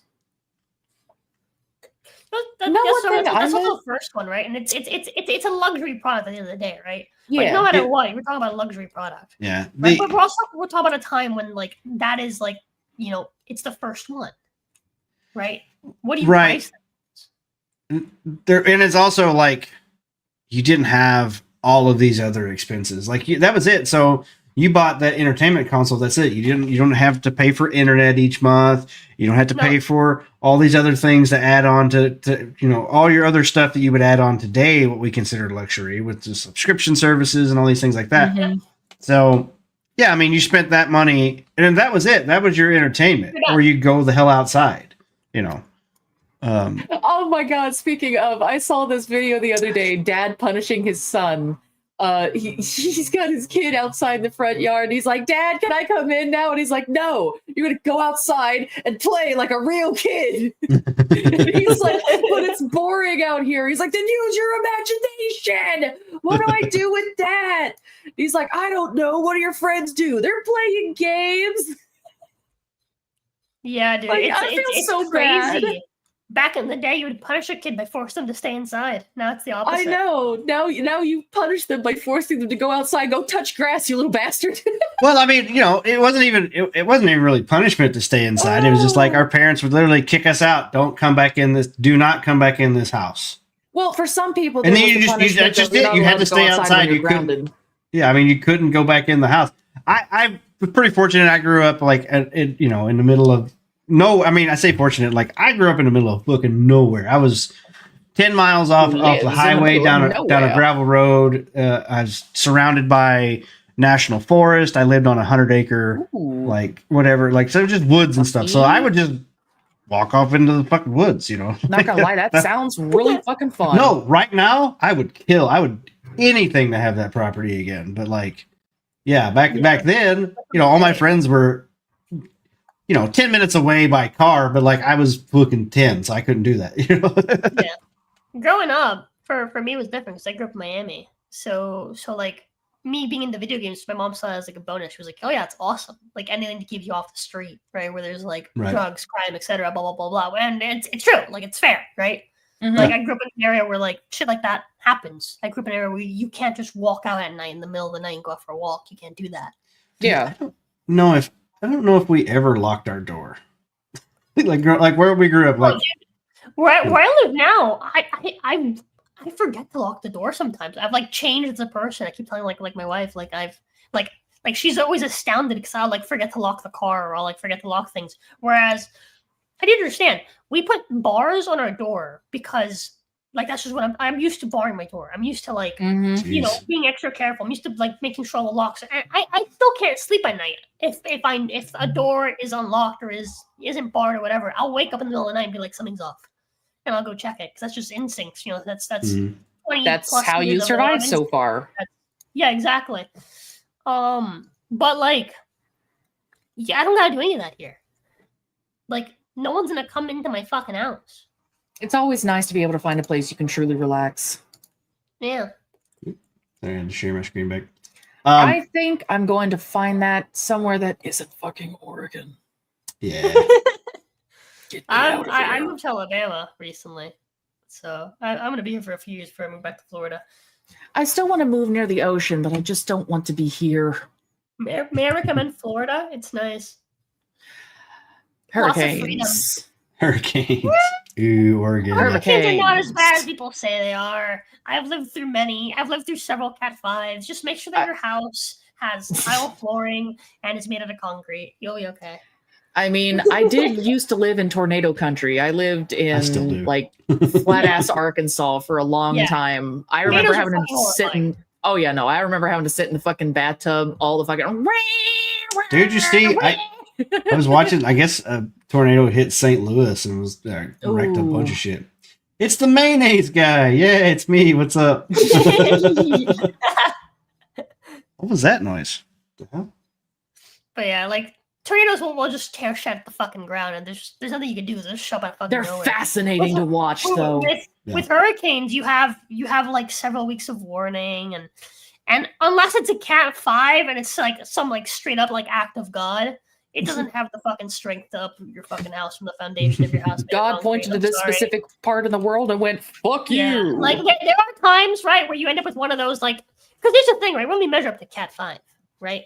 But like even among Cat 5s, there's the like, oh yeah, it just barely is a Cat 5. That's not fun. That's not big deal. Isn't but it? There's the like, this should be a Cat 6 or 7 if we had, if we measured that high, right? Like, holy fuck, that shit's scary. That's some crazy fucking winds. I thought it couldn't. I thought it couldn't physically do that. Like once it gets so big that it actually like weighs too much to continue being a storm. It doesn't last long. Yeah. It don't last long when they get that big, but it happens. Sometimes they'll like, especially if you live on the coast and it's big enough that it doesn't have to make landfall to hit you. Yeah. You'll get hit with some crazy ass like tornado to your winds, and it'll fucking tear shit up. It'll tear shit out of the ground. Yeah. Right. But that's like a 1 in a million. Like that'll happen. Maybe that might not even happen in your lifetime. I mean, weather's right. The weather's the weather, man. Like it's all unpredictable. It's unpredictable. But I'll again, be like honest, even up to Cat 5, like you're fine if your house is just if you're not solid. a fucking idiot and you don't give yourself if you don't move into a fucking wooden house in Florida. I think it should be illegal to build wooden houses in Florida, just in general. People have them. I don't know why. It should be illegal. It's like it's if a tornado dangerous. happens, it's not just dangerous for you. It's just you're just feeding things for the tornado for the fucking hurricane to toss around. It's like, Right. But I'll be honest, I think I'd rather go back to, I mean, I don't want the rules from Cali, but I'd rather have earthquakes right now than being caught on fucking fire every year. Well, California was on fire too, so I They got that know, too. but at least the area where I lived was by the ocean. I lived like ocean's I lived overrated. like 5 All minutes away from saying. the ocean. It was nice, cool weather all the time. Smelled like fish. I could take it. all I'm saying, Florida's too humid for forest fires. Just it's true. saying. First hurricane, I was lucky by about 5 feet because 2 blocks away from me was a 4 feet underwater. That would suck. The flooding would be the worst part. Houses here in Florida are generally built with cinder block cord walls. Yeah. Yep. Yeah, I mean, it's the Three Little Pigs. Like, you don't build your house out of sticks and straw. It'll get blown down. Yep. Florida's very much the like we've learned and we know how things are. Yeah. And we're just Not not gonna lie. fucking... Might honestly ask my family, be like, hey, we've been thinking of moving to like Mississippi and shit. What do you think of Florida? Moral. Let's go pet some gators. The only thing with Florida is don't go too far south because it gets too expensive. It gets way yeah. expensive. Right. The closer you get to the ocean, yeah. No, it's probably the Miami and all the bigger it's just cities. the further south you go. Oh, the tourist really- cities. Yeah. It's just the further south you go. Okay. Yeah, my goal is to eventually own a house somewhere like around Gainesville, sorry, around Gainesville. Like that's like my goal, right? To own something like maybe some like small town or like something a bit more rural, just out and around Gainesville. Because I was telling my wife about this earlier today when her brother was over. Because she was telling him how like we plan to eventually move back to Florida, and he was like, "Why?" She was like, "Well, she wants to have a gator." It's true. Yay! It's true. I do too. I want a little pet Bubbles. Florida is based, and as long as you can prove that you have an area in which you can sustain a gator, like as long as you can prove that you have like the space for one and like all of their like necessities and stuff, you just have to pay like a fee every year. That's it. You're good to go. You don't need any sort of like special animal training or any of that bullshit. You just fucking you just pay what you gotta pay, and you're done. You have a gator. Boom. And you can Buy have a gator. Bubbles. Fucking murdered logs, guys. I don't get it. Dude, They I are love sweet it, dude. puppies. They're not sweet water puppies. They're They are not. literal dinosaurs. You cannot fucking tell me otherwise. They're fucking The dinosaurs. okay? crocodiles. The crocodiles are vicious, angry bastards. They are. Alligators are just lazy water puppies that like. Are alligators I mean, are alligators carnivorous lizards? Yeah. Yeah, that's point proven. That's it. That's all. It Water needs. puppies! They will fucking eat you if they given the chance. They will fucking eat you. Cats will eat you too, which is why I don't fucking trust cats either. Fuck those little shit. Every lizard is carnivorous though. Oh shit! All miss right, my let's gator. let's jump back into this. I wanted to talk about this too. This will roll into a couple different articles altogether. So Doom Dark Ages came out last week. I do still want to play this game. It's just not really high up on my like just go out and buy it right now. And I think it has a lot to do with the $80 price tag. And now they're doing the 3 million players since it came out, which to me I smell some fuckery, because they did the same shit with Assassin's Creed Shadows. Talking about player counts, not sales numbers. Bro, the last time I had a bunny, that thing bit the fuck out of me. It was not loving at all. I gave it everything. It abandoned me, and it had so many babies around the house. The babies loved me. They're legit dinosaurs that survived extinction event. Yes, Drew. What do you think a dog will do if you're dead for long enough? Hump your corpse's leg.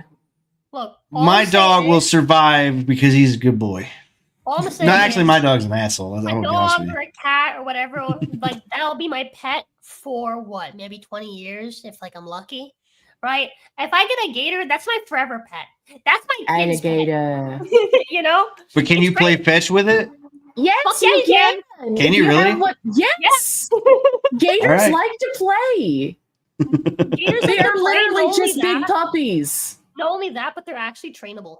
These sales are non-existent. Yeah. Okay. Yeah. Yeah. They wouldn't do sales numbers for Doom. It's because it's on Games Pass. Yeah, but there's been other games that are on Games Pass as well that And they they are still showing do sales sales. numbers for. So I'm I don't actually know curious. why it would be different for this unless it's just doing poorly. And they It's not doing great. So Steam database is showing like 30,000 peak players or whatever when Eternal had over 100,000 peak players its first week. That's not that- promising. So What's going on with it? well, they're saying that the $70 price tag is probably the biggest contributor of why it's not. I mean, it 70 doesn't or is it help. 80? How much is it? What's that? Is it 70 or is it 80? I thought it was 69. I thought it was 70. Oh, Does it say Let me here? double check real quick. $69.99. 70. I don't know. I mean, that's like the fucking standard for like PS5 games these days.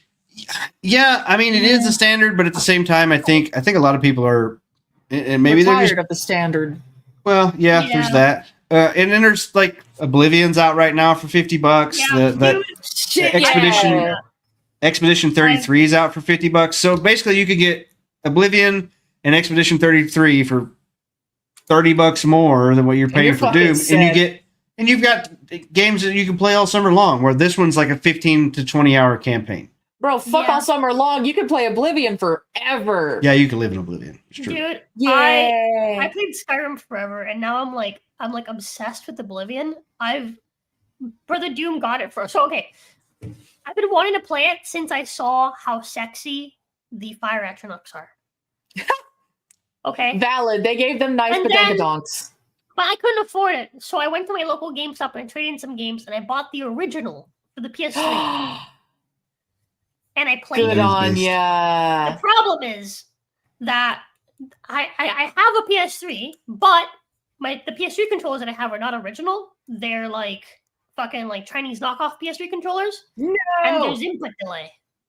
No. And the PS5 controller works on the PS3, but they also have input delay. Not as much, not as bad as the Chinese knockoff, but they still have input delay.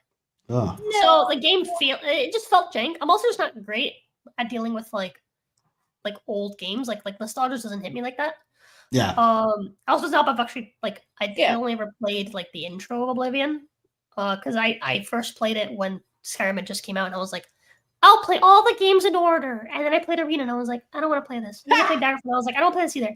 Then I opened up Morrowind, and I was like, you know what? I'll just do Oblivion. All these games are old and shitty. And then I played Oblivion, and I was like, this is cool. But also Skyrim just came out, and I'm excited to play it. All my friends are talking about it. So I picked up Skyrim, and I never dropped it. I played a lot of Oblivion on. I borrowed it from a buddy of mine and played a crap ton of hours of Oblivion. And then I picked up Skyrim. And I just never could get into Skyrim. I probably put like 30 hours in or something like. So I mean, a decent chunk, you know. But I've bought Skyrim more times than I can count on my fingers across several platforms and different versions. And honestly, if Todd Howard showed up at like the latest games convention in his cute little jacket and said, "Hey, we put out Skyrim again, but this time the graphics are a little better," it's $60. baby Howard, huh? It's $60, and I'll be like, you know what, Howard, I'll buy it. that's the thing. I don't know. To me, I'm in a weird spot where I can't really get into a big single player game like that anymore. I don't think. So as much as I would like to go back and play Oblivion, I just don't know if I will. I felt that recently, and then I started playing Oblivion, and I was in love with it. And I knew that if I kept playing the original, I'd end up not loving it as much as I possibly could. Mhm. And then Brother Doom was cool and gave me the money so I can buy the remaster, Nice. and I'm absolutely obsessed with it. I loved the original. Thank you, Brother. I loved the original Oblivion. That was one of the first Elder Scrolls Bethesda games I ever played. Baby Nima was terrified of the opening. Okay, going through those catacombs with the rats and stuff, she was terrified. I get the biggest fucking smile nowadays when I start playing that game. The remastered version is so pretty, but I do kind of miss the funky ass looking NPCs. Yeah, and I don't like the how way NPCs disturbing look. you could make them. I don't like the way NPCs look. I also don't like the character creator. The character pisses me the fuck off. It took me what, maybe like, I don't know, like 30 minutes. When did Oblivion launch? 2008? 2007? Sometime back then. It was one of the 2008 sounds right. Yeah, it was one of the more first, because I think the PS3 launched in 2007 or 2000. No, when did it launch? 2006, 2007. Oblivion Yeah. released in 2006 for the PC. It's like all I remember is playing Oblivion on the PC 360. and Xbox 360. Sorry, yeah. So Yeah. Xbox And it came out later on PS3, I think. Yeah. Yeah. I think. The PS3 release date was 2007. No, I'll agree, Goon. They have kind of that uncanny valley feeling when they talk nowadays. I mean, in the original game, they just kind of look like clunky Play-Doh creatures, which it's kind of charming. In the new one, they're showing too much gum when they speak. Yes. It's like they're constantly baring their teeth at you, and I'm like, Yup. "Ew, quit." That's exactly it. That's Is it exactly worse? what Is it worse than Starfield was? Because Haven't Starfield, I played, remember can't I remember watching some trailers about Starfield, and like every time an NPC walked by you, their eyes would just stay focused on you, and they would just fucking stare you down as you walk past them. It was like the creepiest looking clips and stuff. Characters wouldn't open their mouths when I played Starfield, so I don't know. Yeah, My just God. broken They were just lying games. to me. But yeah, dude, I don't like. There's a few things I don't like. The first one is the character creation. I don't like that the character creation fucking blows. The old It one seems was really like, basic, man. it's not just that it's basic; it's that it's very limiting, and it's very nonsensical the way that they like chose to like make it. It's not very good. In the original one, I understand. The first thing I so did much was I freedom. looked at the races and I was like, I want to be a dark elf, but I also want to be white. So I made a white dark elf. I made Jenny a white dark elf. It was fucking great. And it only took me like 30 minutes to figure out how to fucking like MacGyver the system to do what I wanted to do. And it was pretty logical because things were pretty well labeled.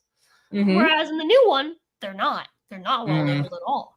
And if I want to make a dark elf look feminine, well, tough shit. You're gonna look like a tranny no matter what. Like, So- you don't get a choice. You're gonna look like a they them if you're a dark elf. Is it Vatum. modded? It's not. Is it supported by mods yet? I can't remember. I have no idea. I don't know if it's I mean, you could probably do it through Nexus, if anything. There was that whole Nexus mod debacle going on when they wound up fixing the Type 1 and Type 2, which that still weirded me out so much. I'm like, what the fuck is Type 2? And all of a sudden I've got, I'm a man, and I'm like, did they forget how to put male and female? That's been going on for years now. Power World did it. You know, a lot of these companies have done it. Bro, Which is my why eyes have been auto-translating that shit then, because I legit didn't fucking notice until goddamn no. Oblivion. I'm like, that seems really weird. Type 1 and Type 2 for diabetes. But yeah, dude, I don't know. That's the one thing that really, really bothered me. That, and apparently they got rid of the more attractive looking female outfits. Mhm. I haven't found any of the pretty ones. The dresses. They used to have like nice necklines and everything. Yeah, so yeah, all the Cleavage. outfits got nerfed. All of them got censored. Which I'm actually really curious of why why they're doing this when they know, like, are you trying to convince us that you're not selling to nostalgia people that are clearly of age now? Because like Capcom's doing this with Onimusha 2, the remaster they're doing, they're like covering up a lot of the cleavage and stuff. No. It's like, yeah. So it's like, why? You're literally selling it to people who played these games 20 years ago. They're clearly like, you're not selling them to children. Why are you like, are we more offended now by cleavage? Get the fuck out of here. No, we're not. I like titties. Yeah. So, I mean, that's the problem. I mean, that's a real big issue to me. I still remember how much they wound up covering.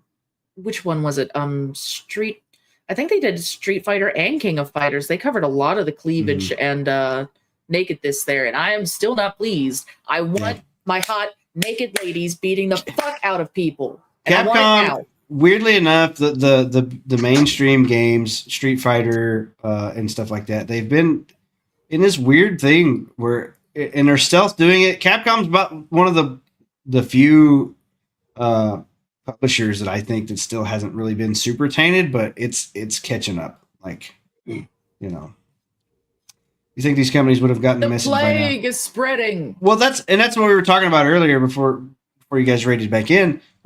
It was these publishers and these giant corporations. They're all putting up this like weird united front where they're talking about raising games. They're talking about putting these LGBT things or these like progressive talking points in the games, doing more censorship or whatever. And they're all on this like united front against what gamers actually want. And it's so weird to me that it just feels super anti-consumer to me that they're doing these things. I more see it Follow as the money. I I more always see say. it as Yeah. why are they so ashamed of the original version? If so many people are in love with the original version, why are you so ashamed to just It's- remaster Because Mostly Because it's they're not the original suits now. devs. Mostly it's Yeah. suits in a boardroom that approve these things instead of the actual, like, before it was like brilliant game designer guy designs a game and it sells, like, it was owned by the a group of friends started the studio or whatever, and one guy was like, they rock paper scissors and said, oh fuck, you lose, you're the CEO now, we're going to go ahead and keep making the game, you have to deal with all the bullshit. And then they sell out to giant corporation, and then now it's a set of suits sitting around a fucking boardroom table making all the decisions, and there's too much cleavage in these things, we should tone that down. That's probably the biggest, that's probably exactly what's happening. And which is why the indie games are kicking their asses, because they don't have the fucking dipshit suits sitting in a fucking ivory tower somewhere making the dumb decisions because they don't actually play video games. What sucks is though is that every time that you get one of these indies, they're gonna become big, and when they become big, the same thing's gonna happen to them, and it's all just a cycle. Yeah, somebody's gonna come and whip out a fucking giant check with a bunch of zeros on it, and they're gonna go, okay. Okay. And the thing about it is, blame them. No, I can't either. But at the same time, we're seeing like I can't remember the studios. It's something Wolves or whatever. Rebel Wolves that spun off of the CD Projekt Red guys. They worked on The Witcher, and those are the creative talent. That Mind's Eye game that's coming out is a group of is made by a group of people who spun off of the GTA team. We're seeing these games come out that are more indie or whatever. Yeah. Let them get their hand first. Yeah. Clip last year where Square Enix devs talking about Dragon Quest 3 censorship was selling. Yeah. And then also, the thing that come out about Square Enix saying that they were going to move away from like turn-based RPGs. And then like the biggest 3 RPGs that come out in the last couple of years were all turn-based RPGs, Baldur's Gate, Claire Expedition 33, is 35 XU. Yeah. Expedition 33 is 35 ex Ubisoft devs. Yeah, so I mean, these are being spun off, and you're right. They could very well sell out their thing again. And I think we're seeing some of these things where they're selling out, and then now there's like, well, they're kind of regretting because they're watching their baby get mutilated. Yeah, basically, yeah. Yeah. I think these companies would have What gotten they've this. done Yeah. to my boy. Welcome in, Wandering Hellsman. Welcome in. Yeah. I think what's going to happen is basically we're getting like a reset, right? Like all these big companies are going to start to kind of either wash out or learn to play by the new rules, right? Yeah. Or It's gonna be like the ET crash of way back Right. when. Which is which kind of brings me we're to gonna have this. a new wave of AAA companies Yeah. that are gonna start bringing us the new games that we all learn to love and become the new household names, and they're gonna sell out, and then it's gonna be up to the next generation to pick up pick up the slack. It's an endless Yeah. cycle. So, And we finally found the end of the first one. yeah, Asian gotcha games are going to eat their lunch. Yeah, that fucking Silver Palace game, not going to lie, is probably one of the best looking games. I'm so excited to try it. And it's going to be a gotcha game, but it looks so good. I can't help but imagine Sega, right? Like looking at Nintendo and being like, "Man, you either die the hero or live long enough to see yourself." Exactly. Oh my god! Did you see? Maine wound up showing me earlier. The fucking their stupid tutorial thing straight stole. What is it? Green Hill Zone? Yeah, it's Green Hills, the Sega soundtrack. Yeah, the Sonic soundtrack. Fucking Sonic soundtrack to play in the background, and they dumbed it down. They babyfied the music. They took all the really good parts out of it, and they're like, "Oh yeah, no, it's totally us." I want to see this. Yeah, here, let me pull it up. Like, I am disgusted right now. I'm fucking appalled. Oh, titties! Hi. There she Hey-o. is. She's saying happy birthday. Yay. Yay! Darren came in with the Chad Warden voice. That's a Says, good happy Netflix birthday. ain't got games. It got games. There you go. Thank you, Taneri. All right. Appreciate that. Chad Warden and Chad. Listen, it's always a All good right, show fast when you get forward, a man. Chad Come on. Warden reference. And I You ain't able to I use hate your the arrow new keys. Switch 2 I is was, but coming. it's still And locked this on was- volume, so Copy. here we go. Sonic the Hedgehog. We'll let you guys be the judge here.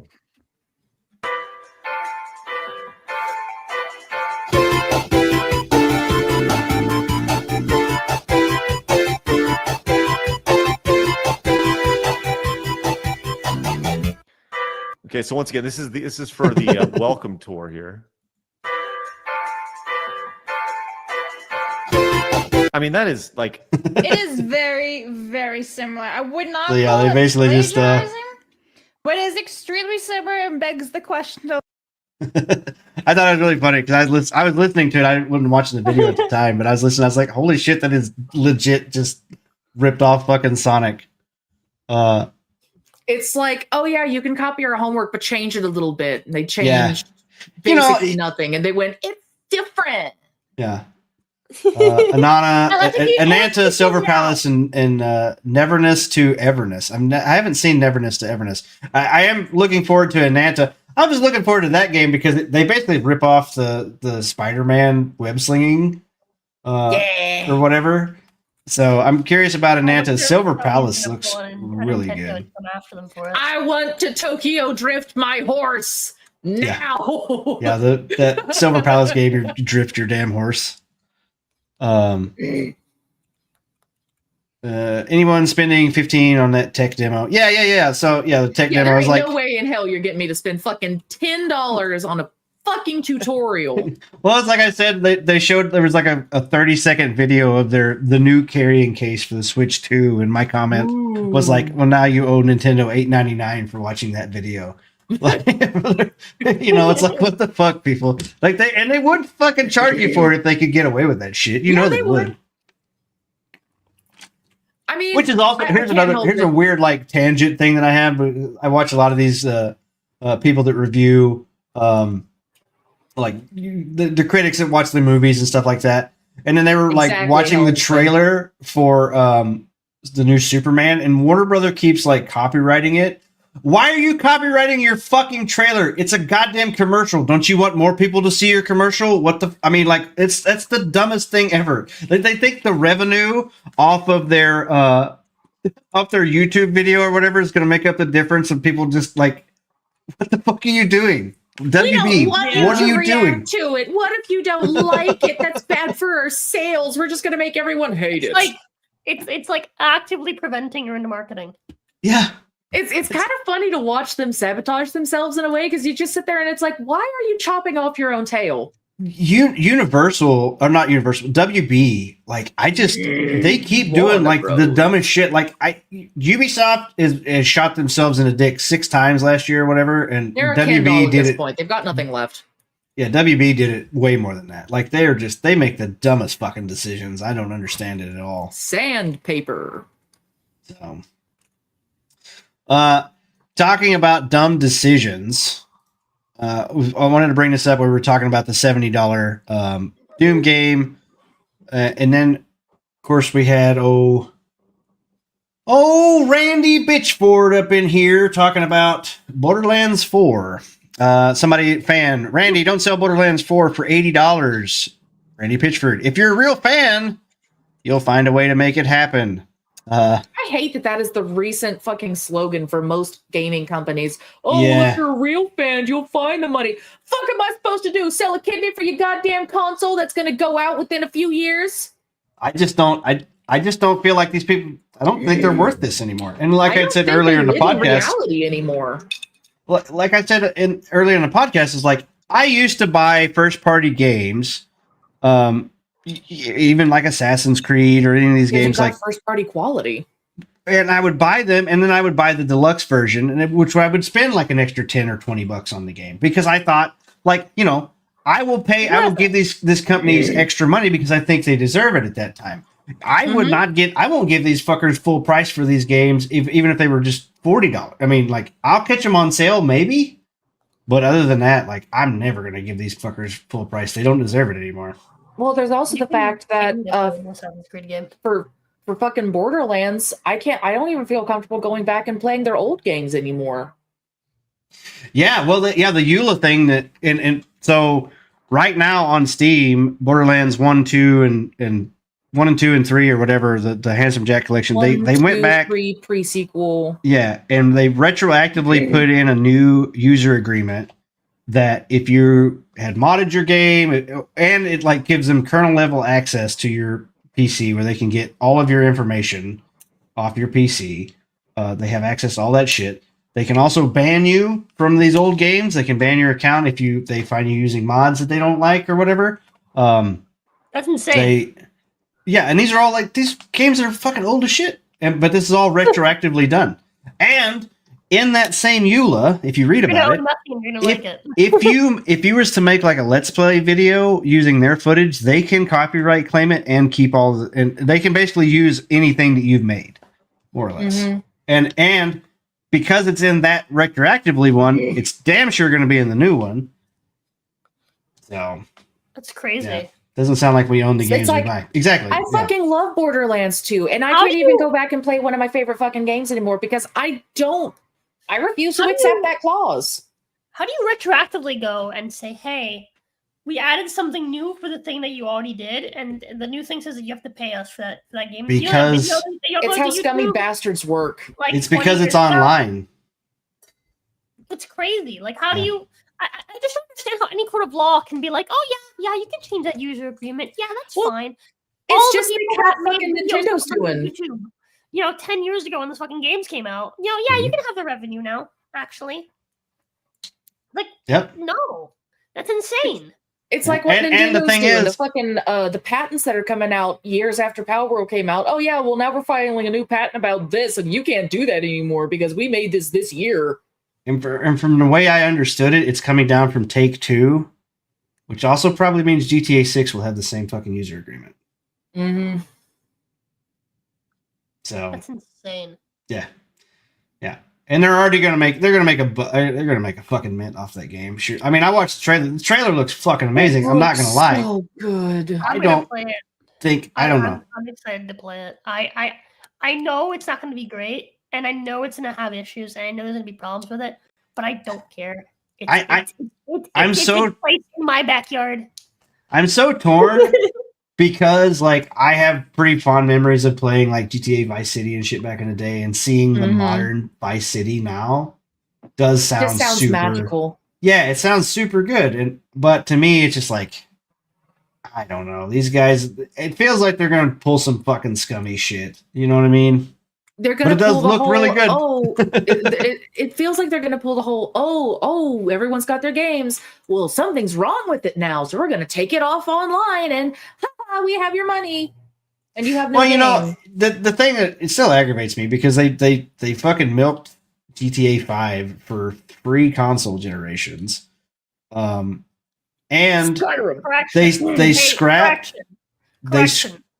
They executed GTA 5 and then they fucking milked GTA Online. Yeah. So that's, I mean, they scrapped all of the like expansion, single player offline expansion stuff, and just worked on the just the online stuff. Mm-hmm. Which the online was fun enough, I guess, but at the same time, it was like, it's wild how you can agree with TNC and then on the other party unilaterally change the T&C after the fact, retroactively remove access if you don't comply. Terms and conditions. That is fucking bullshit. Yeah, it's and that's why I don't trust in these games. I am, like I said, it does look really good, and I am kind of stoked to play that game, but at the same time, I'm like, damn it, these motherfuckers! I know they're gonna try to fuck everybody. So I'm gonna give it a little while to see the absolute bombshell that's gonna go off when it comes to the market. Do you think it will actually be the first $100 game, or do you think somebody else is gonna beat them to the punch?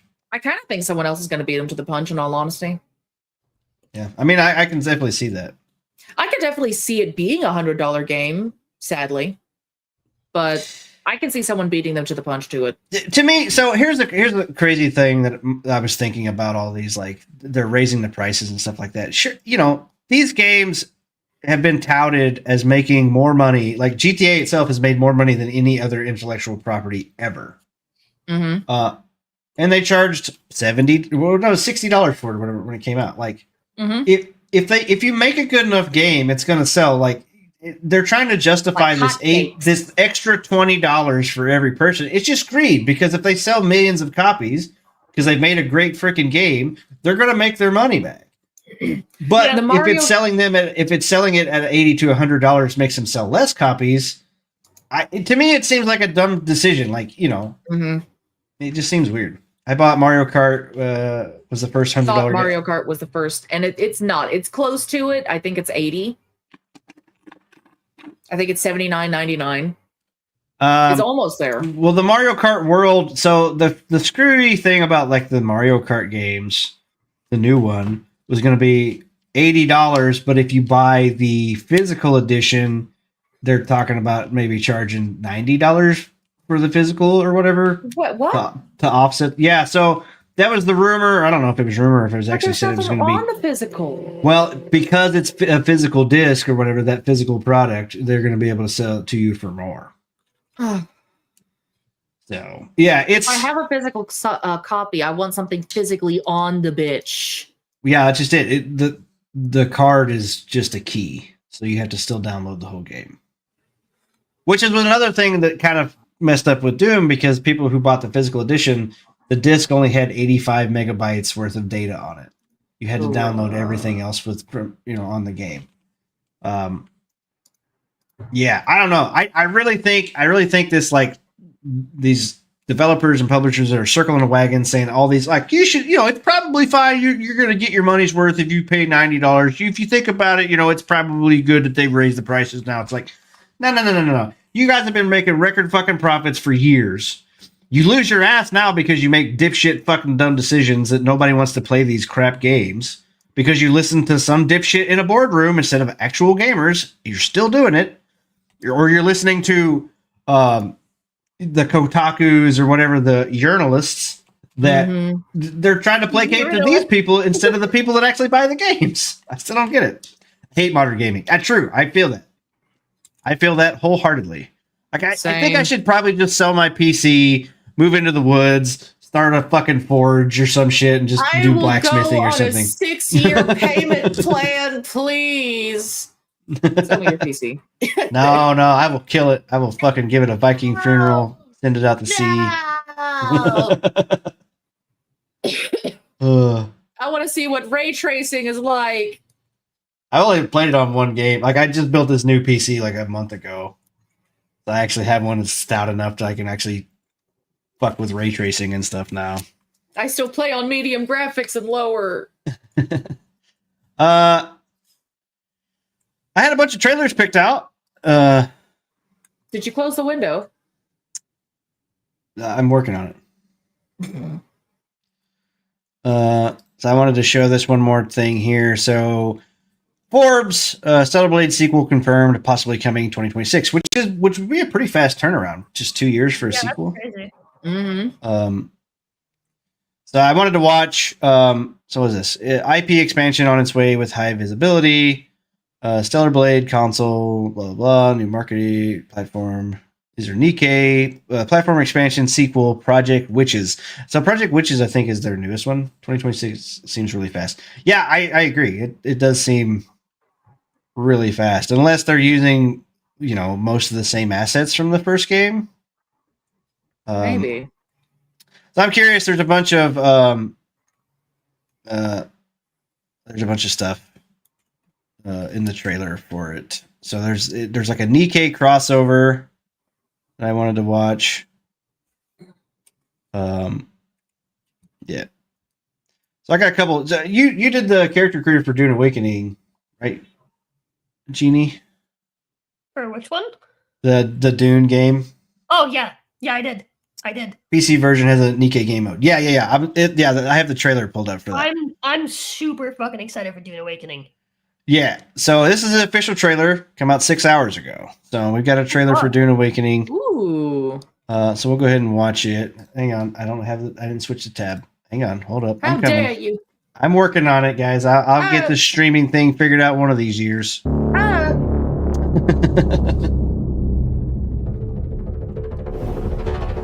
Developed out of the need to replace thinking machines, the Mentats, trained on the principles of philosopher Gilbertus Albans, I don't know anything about this lore. In the Imperium.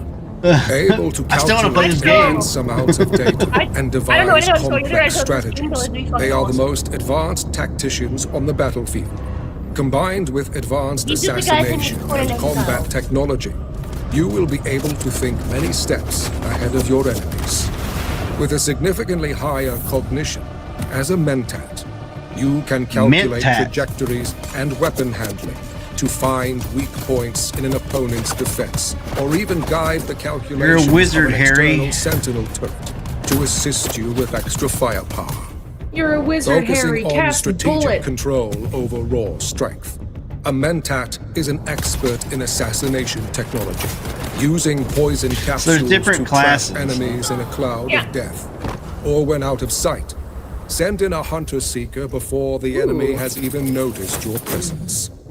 For a tactical advantage, the Mentats have devised further development of Imperial technology, such as the Shield Wall for extra protection.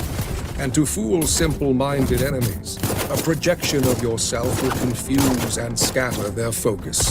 Throughout Mirage. the dunes of Arrakis, any school can be trained and improved by masters. Oh my god, there's a Increasing lot your of mental classes. capacity Holy shit. And further advancing your tactical technology. I figured there's like will let you 3. hold the strategic No, there's gonna be loads of advantage different in play any styles. situation. Loads of different things you can do. I'm But so to excited. reach I'm the like, highest oh, tactical world. operation, adopting other schools of thought will increase your mental complexity, opening up further Okay. possibilities. Focus your Okay, that mind looks fucking and cool. calculate each step so forward to excited to find play the this. optimal probability for your survival on Arrakis. My That does buddy, look really fucking fun. my buddy is wanting to do like a server? role playing campaign server where we RP in Dune Awakening. Okay. So I'm kind of curious Dune 10? what his idea is. Oh. So That June comes out 10th, so yeah. soon, I thought it was- I'm not ready. yeah. You know what's fucked up? They did the beta like last weekend. I signed up for it, but I never got it. Yeah, so Helmsman, they changed it. It was supposed to be an MMO, but then they took the MMO tag off of the Steam website for some reason. I don't really understand why. Like I don't know. Well, But it is an MMO. Like it is a massive multiplayer online game. it's an MMO the way that like it's a survival game, right? So Yes. it's an MMO the way that Conan is an MMO, Yes. right? Where you can play in like a huge server with like tons of people. Two things. So it's an MMO in that sense. They don't have the big titty slider or the big dick slider that I can tell. So I can't wait for mods to get that. Like, it's not a Funcom game. Come on, guys. Dude, so it was so funny. I remember when Conan Exiles came out, one of their promotional things they would send out to like journalists or other YouTube channels or whatever was a fucking ruler. It said Conan Oh my Exiles. god. And then it said like, how do you measure up or some shit like that was on the ruler. Big worm slider. There you go. I just thought it's funny. Yeah, so I am kind of stoked about this game. PlayStation and Xbox release date announced soon. Hopefully it plays pretty well and there's not a lot of shitty bugs in it. Yeah. We'll see. But yeah, no, I'm stoked. I really enjoyed Conan Exiles a lot. So I am curious. I'm excited. All right, so here's the Nikkei Cross. Rated M for Stellarblade. mature.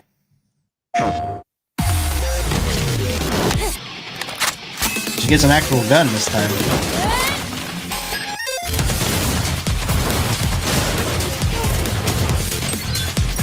So they Yeah, so this is just straight up the Nikkei gameplay.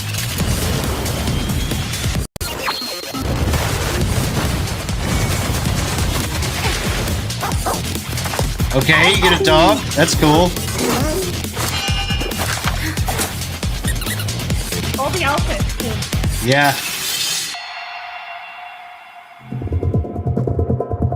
So I think they said that this chick is like a boss fight. What? Yeah, so she's one of the Nikkei. Oh, yeah, she is a boss fight. Let's go. God damn. Scarlet. I don't Yeah, you didn't like the gameplay for Stellar Blade. Everything I've got. Witness true power. My ultimate blade.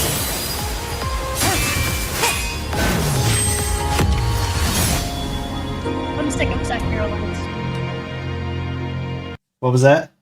I said that I'm sick of Sekiro likes. To me, this game played more like it played like a Metal Gear Rising. It's like action RPG. Because I played Sekiro, I didn't really care for that. Like, you know, if you didn't parry, you'd fucking die every time and shit like that. But I don't know. I enjoyed it. It was probably one of my favorite games that came out. Survival crafting, yes, yeah, in Dune Awakening. Yeah, I'm curious to see. Hopefully, it doesn't, because I know it's like since you start out in the desert and you have to like stay in the shade to survive or whatever. Heat stroke. Available on PS5 and PC June 11th, 2025. The Stellar Blade Cross Nikkei. So I don't know if I'm sold on buying this game on PC. I said I was going to buy it day one because I fucking bought a PS5 just to play Stellar Blade. And God damn. Yeah. Ultimate Blade means she's into pegging. I'm going to need a back massage and some sweet talk first. So yeah, it looks really cool. I'm excited to play this. All right, what else do we got here? So there's a bunch of indie games coming out, but this is wait, more. Oh my god.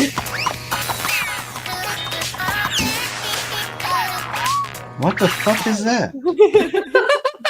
What did I watch? It's like, yup. I don't fucking know, but it was cute and I kind of want to kick it. No, go That's a back. crazy follow up.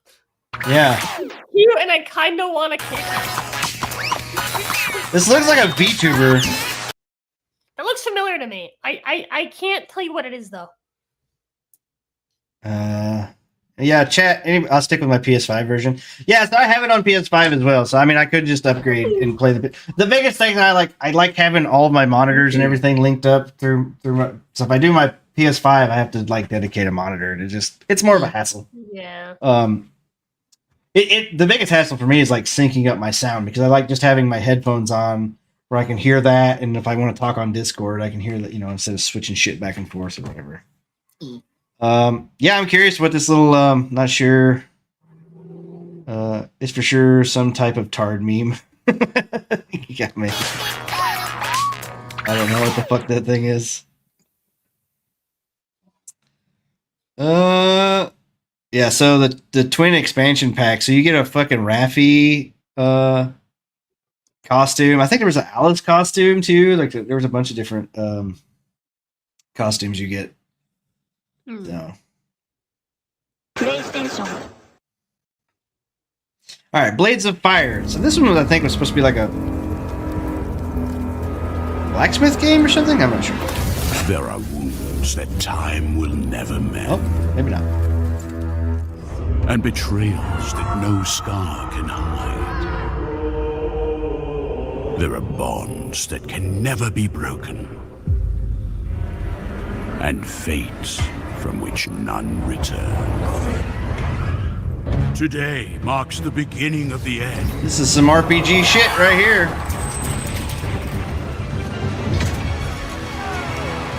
The triumph of darkness.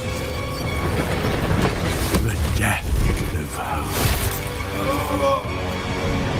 But that will not be our fate. What the fuck?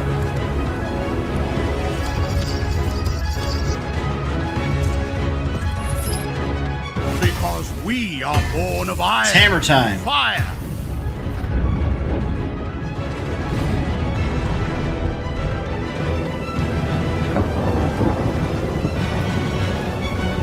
Our will is tempered. Yeah, it is a blacksmith game. Steel.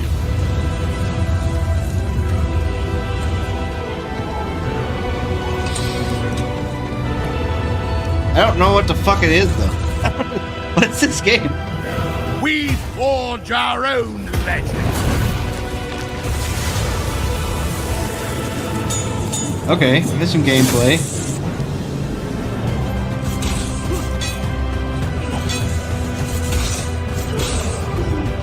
Oh, this game! I have seen this game before.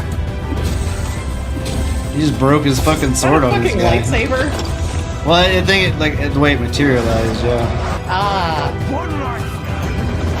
So you craft weapons. This looks pretty cool. This is like God of War-esque, maybe.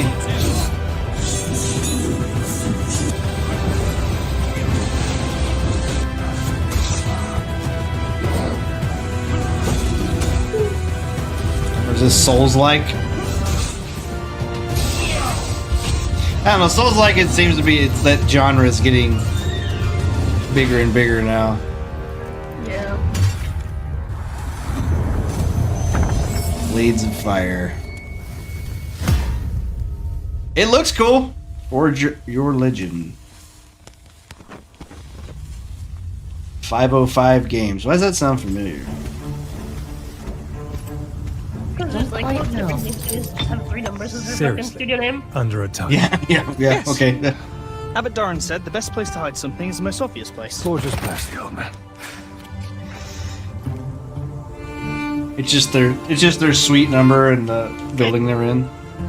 I can't. It's blocked.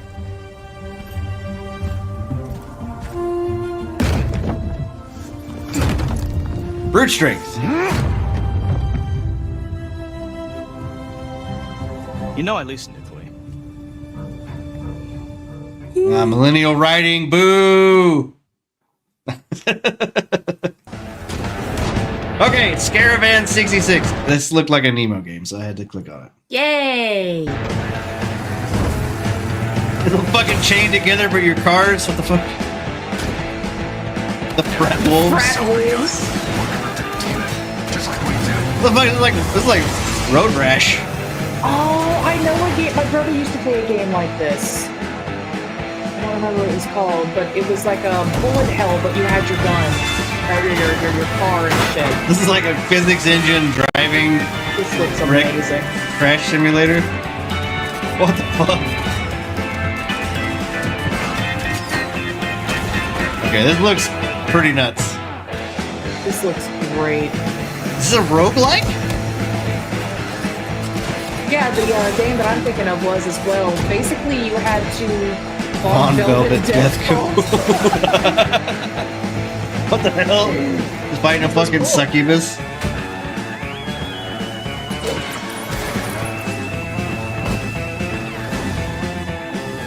This looks pretty wicked. I'm living for this music. Coming to early access. July 16th. It's on fucking jet skis, bro. What the fuck? Let's go! Wish list now. This looks pretty cool. Gotta try and figure out what that game was. Scratch the Cat. 3D platformer. Okay. Is this Parappa the Rapper? It fucking is! Parappa the Scratcher. Musical World.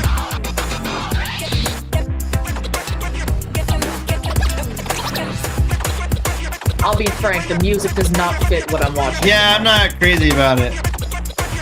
Gameplay looks kind of fun though. I mean, classic, you know, Yeah, 3D platformer.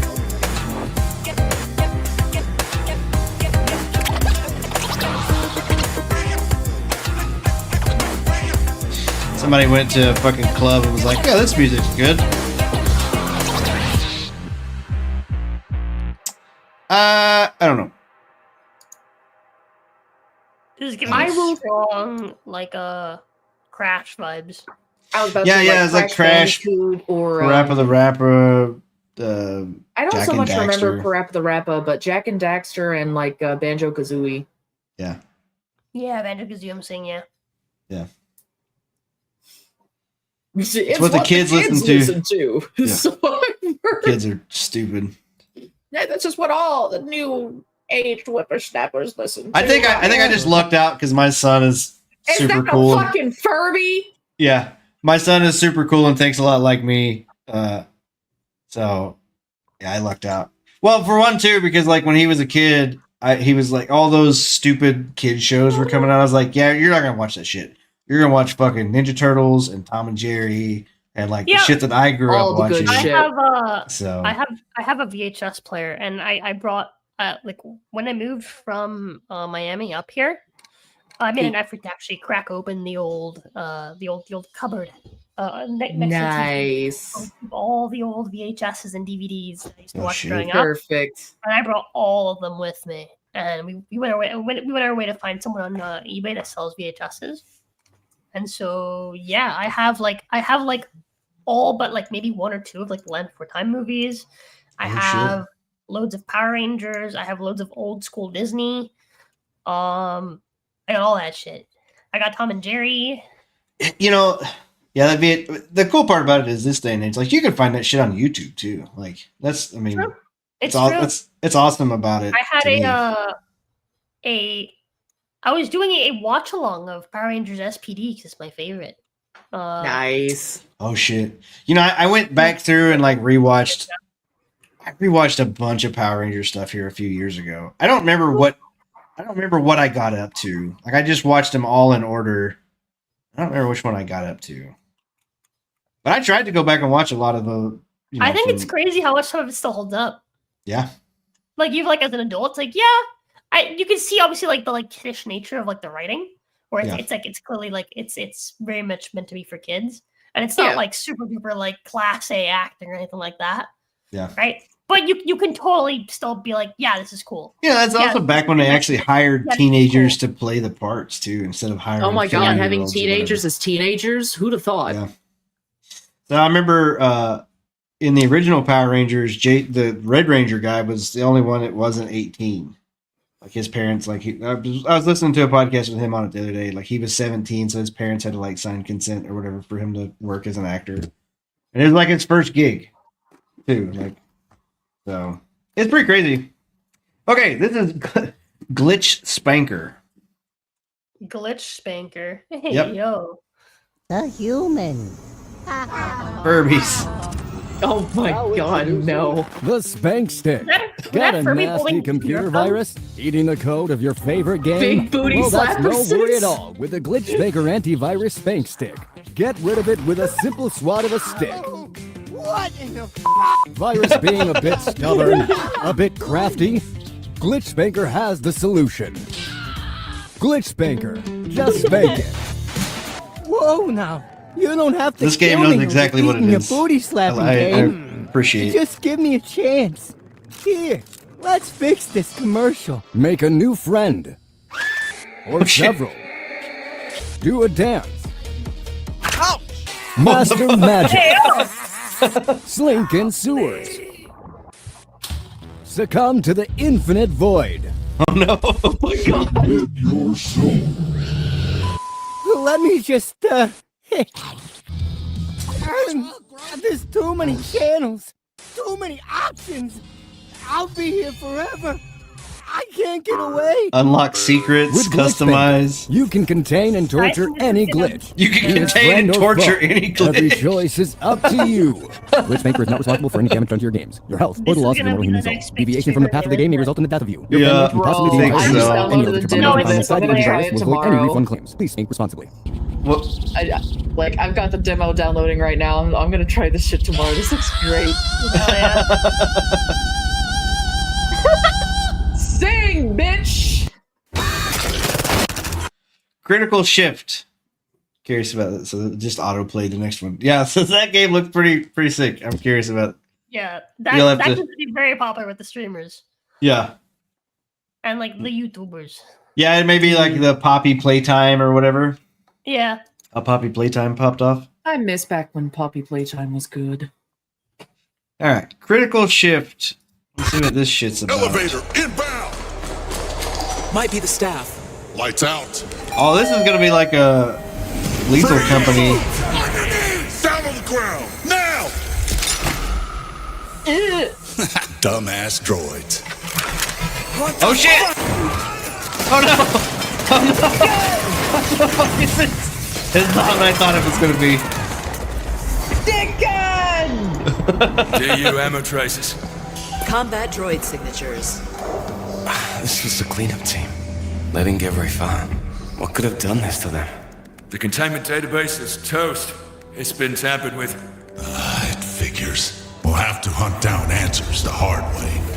Do we even have clearance for this? This is going to be set up isometric like XCOM, isn't it? It is. Yeah. Yeah.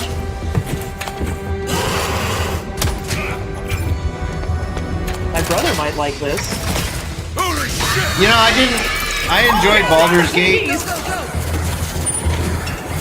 I don't know. Close I think he's got fucked up. But it was worth it. If it's multiplayer, it may not be too bad, I guess. It knows our weaknesses. We need to act fast. Contact! It seems stupid enough, though. Figured out. We were prepared for anything. Fucking summon lightning like Zeus and shit. Rewrites the rules.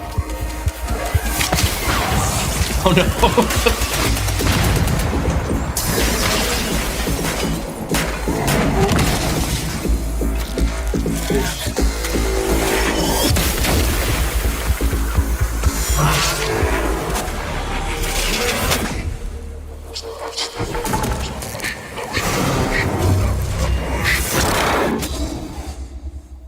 Critical shift. Interesting. Cool. Not my thing, but cool. Oh yeah, Frog Leg. So this was the. Oh my this is god! Yes. What happened with Frogger meets Doom? Riveting. Totally awesome. Toad Informer. Unforgettable. Frog's Radar.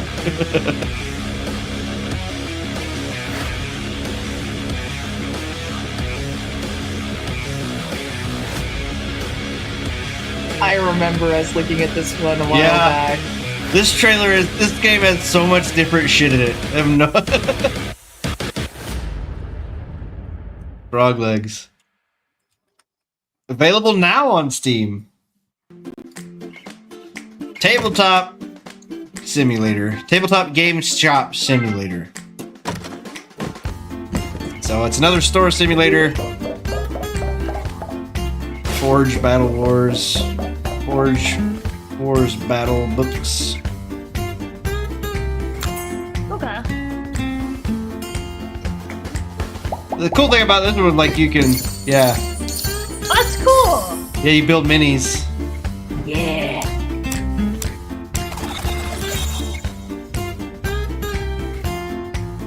Ooh, and you can paint? Yeah.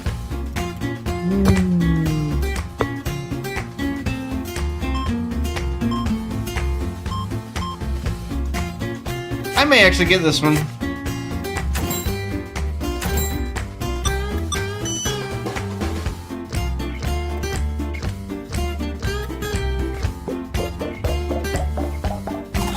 I'm not a Pokemon card guy, so the whatever the battle bot one, whatever that was, monster card, whatever the fuck.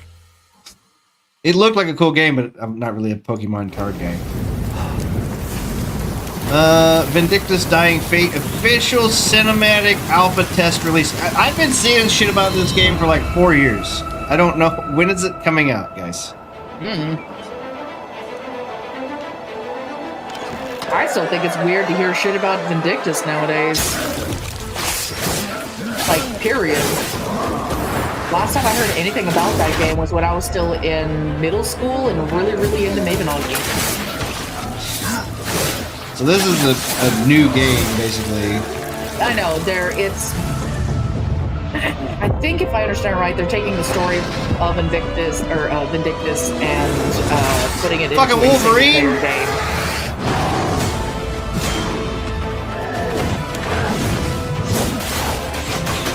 Cinematic trailer looks pretty sick, I'm not gonna lie.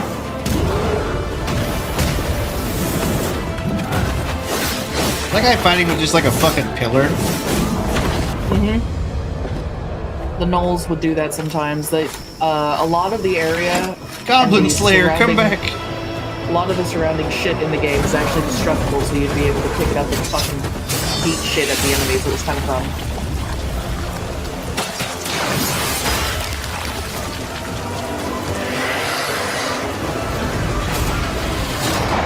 Uh-oh.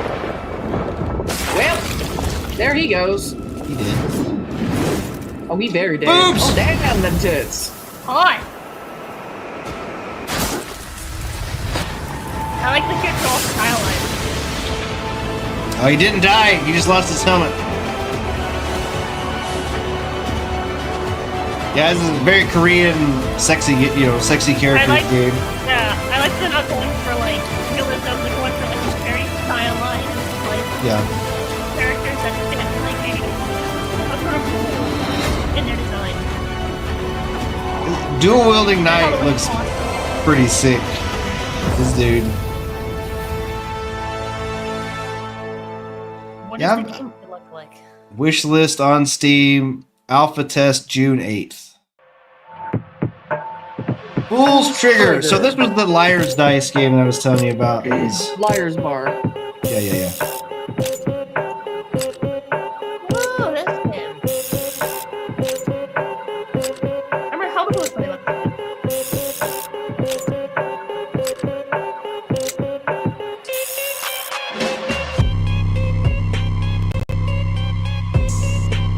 They put a little bit more work into it. So kind of Liar's Bar mixed with Squid Game. Yeah, they added some more style to it, and it looked like they probably put some new rules and stuff. So Persona did you see 5 this? The Phantom X. Yeah, so I watched this trailer the other day. This is like I guess like a expansion. It's a standalone game, but it's Persona 5. So it's like a new characters and stuff. I really enjoyed Persona 5. I thought that was kind of interesting that they're still not making a 6, but they're going to make a whole new game. So, マガ通信知らない？街中で見かけた迷惑な人をファントムって認定していくってやつってやつがターゲット。 Dude, so this was the only game that I've ever played. Like I was trying to get home every night, excited to play this game.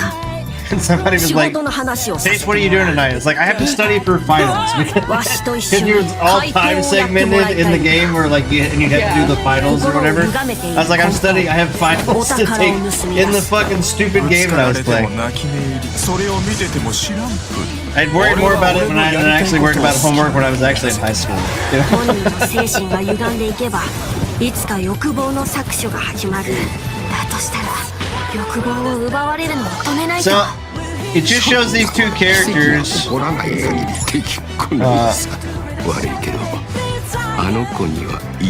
and an owl. I hate mascots. めったに出会えぬ代物と見た。首突っ込ませてもらうぜ。俺らで料理してやろうじゃないの。ダメダメ。 I guess we get more. みんなまとめて地獄行きだ。忠告しよう。わしらは全てをなくしてここにあるもの。立ちふさがるというなら全てを奪って So here's the original characters coming back too. So. Nice. 自分が何したいのか。大勢の人から欲望を奪った罪償わせてやろうぜ。 Pretty sick. The Phantom X. I mean, that comes out fucking next month. Holy shit. Cool. Okay, this is the Once Human Zone. Yeah. So is this the new season? Yeah, we've been playing Once Human, Rosa. Okay. First person? Wait. Is there first person before? I mean, in the guns, yeah, but you can just walk around first person? Not that I remember. Alright, this guy made a very angular house.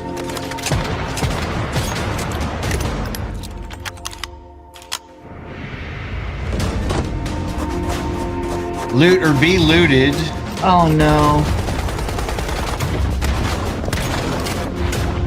So the raid thing, I guess this is PvP stuff. There's a PvE trailer too, I just didn't see it.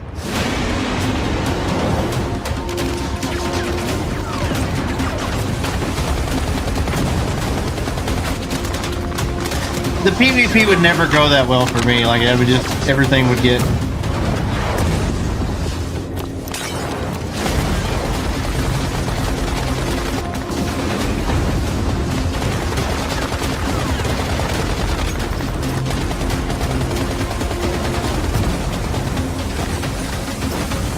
Those outfits all look new.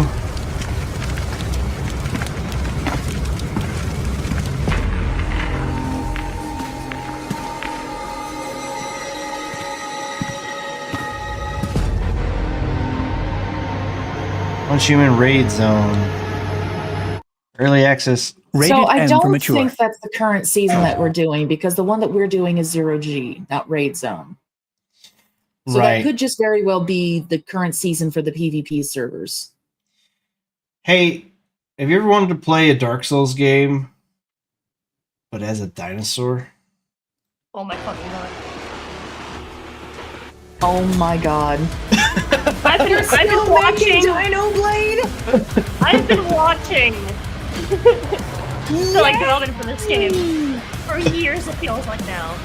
It does. It does. You only get like little snippets of info every now and You- then, and it well, feels like here's the thing. gold mines. Here's the thing. So this game originally started as just like an animator doing like a thing for fun. Yeah, he was just kind of fucking around. And then people were like, "Yo, this is a great game. When does it come out?" And he was like, "Huh? Game? What?"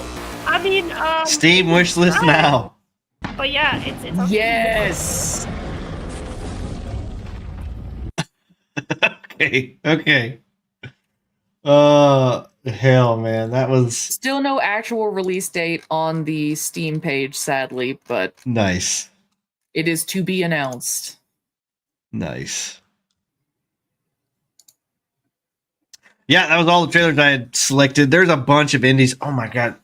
So I counted, there was like 20 different trailers for Warhammer stuff. Jesus. Yeah. What? Yeah. So this is all released today on games trailers. They had like the 6-1 something indie game showcase thing. Yeah. And I'll just show you the screen that all of these announcements or whatever. So yeah, scroll down here to Warhammer,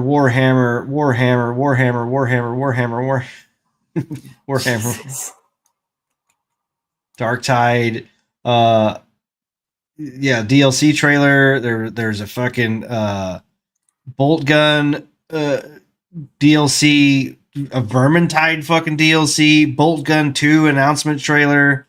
Holy fuck! There was Space Marine 2, Everything came out today. Space Marine 2 basically. Siege Or within the mode. last few days, it feels. Yeah, this is like every fucking like they basically just dumped all of their shit, at one Bolt time. Gun is cool. And this game, dude, I played Bolt Gun. The game is awesome. The game's Yeah. absolutely fucking awesome, but it makes me motion sick. I loved Yeah. Vermintide. Well, Bolt Gun is basically old school Doom, right? More or less. Yeah. There's stuff for Rogue Trader? Yeah, Rogue Trader. I don't want to be on that. I think I have that game. I bought it. Some buddies of mine were playing it. Let's see, Warhammer. No, I have Inquisitor. Inquisitor is the one. I don't have Rogue Trader. I have Inquisitor, which is the Diablo-like top-down game. Which everybody knows I love those. Warhammer Speed Freaks official launch trailer. Okay, Gotta I'm go curious. The game is fantastically okay. Is that what that said?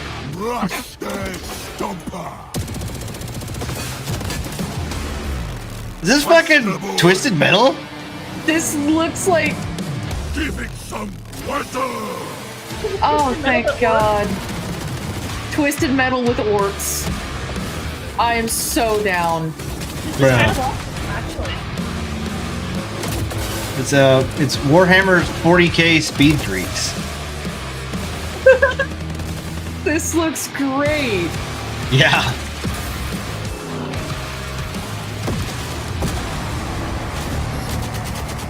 Player-hosted games, offline play, 9 vehicles, 10 maps, unlockable orcs, no third-party account.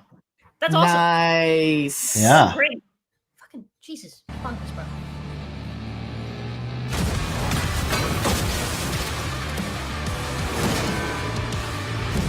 Out now. Oh, official Warhammer Skulls Showcase 2025. I'm guessing that's why they dropped everything. Skulls Showcase. I didn't know that was a thing. Cool. That's pretty wicked. Yeah. Vermintide official Verminous Dreams. The Well of Dreams. So it's like DLC for Vermintide 2. And that game's been out for fucking how long? Battle Sector, which is like a mini builder game. I'm still playing Darktide with some buddies. That's cool. Really cool.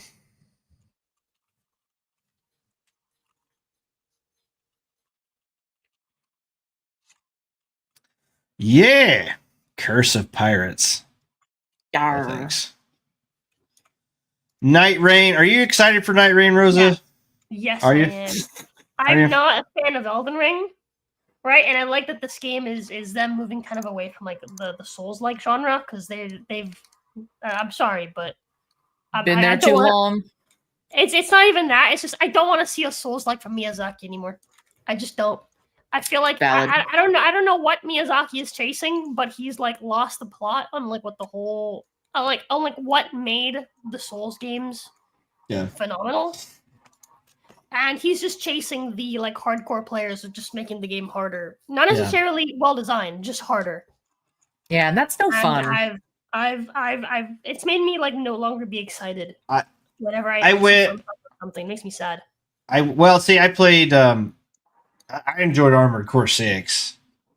I really enjoyed that game. But I wish, that FromSoft has Tenchu. Why not make a fucking Tenchu game? Fuck's sake, guys. Come on. Give me some stealth assassin game. That's not like there's a fucking open slot because Assassin's Creed shit on their fucking title or whatever. Nobody else is even fucking doing that now.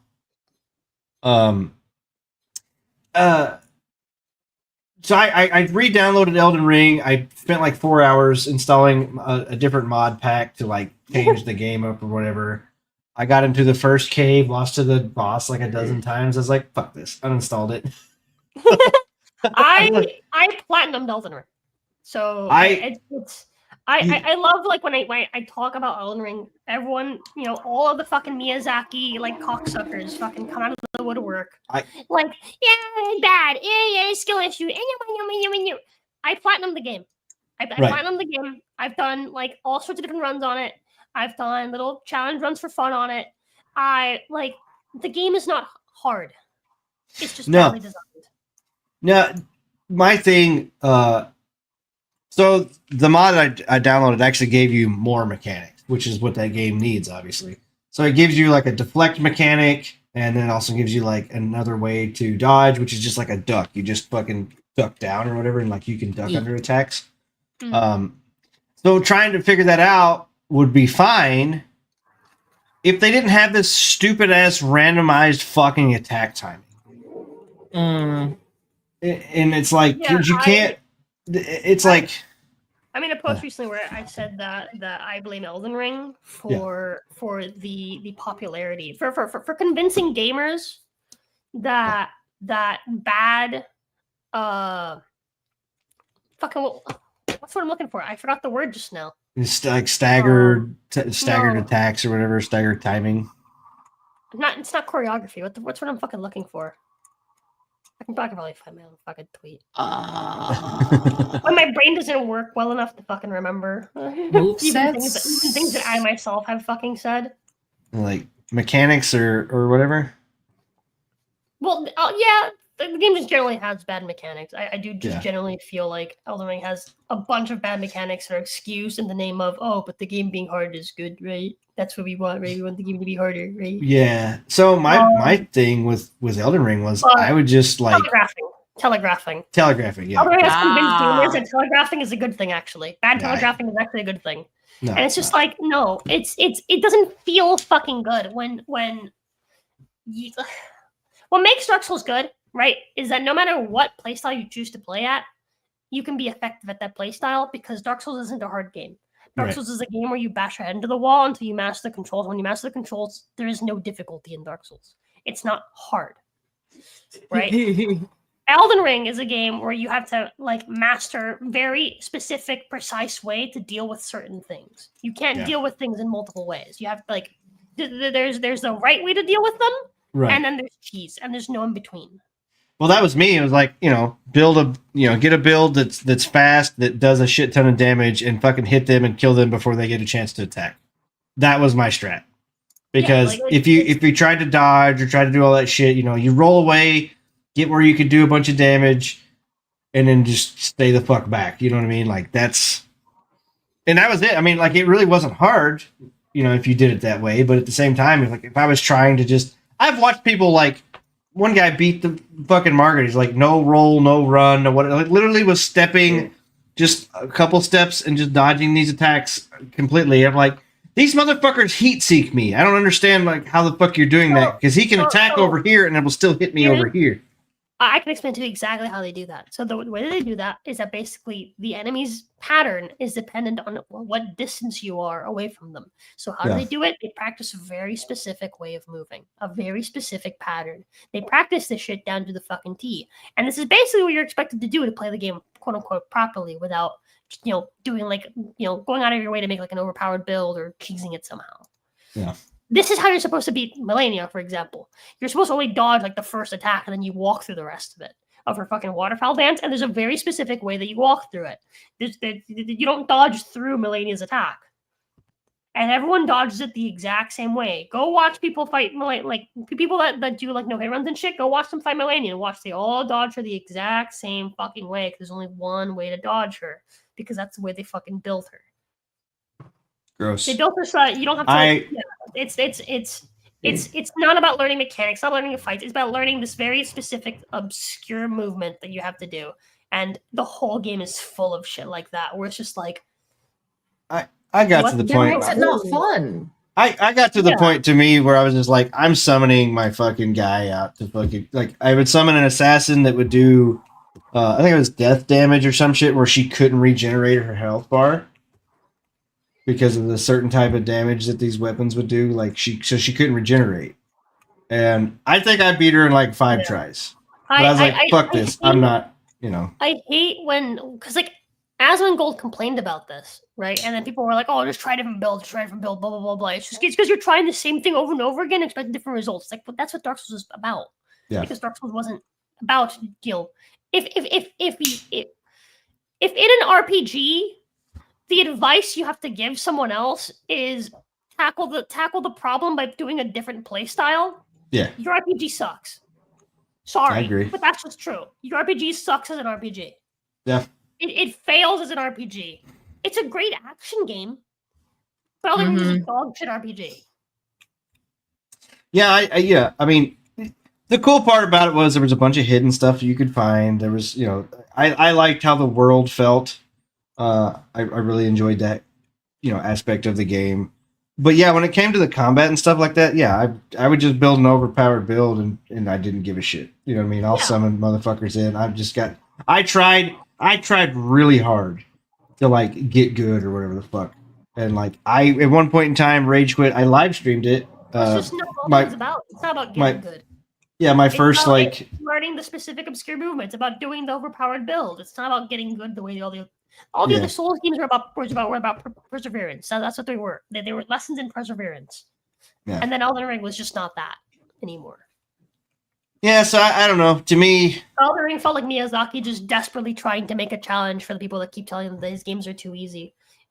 Like it feels like there's like a disconnect between what makes Souls games good and what Miyazaki thinks makes Souls games good.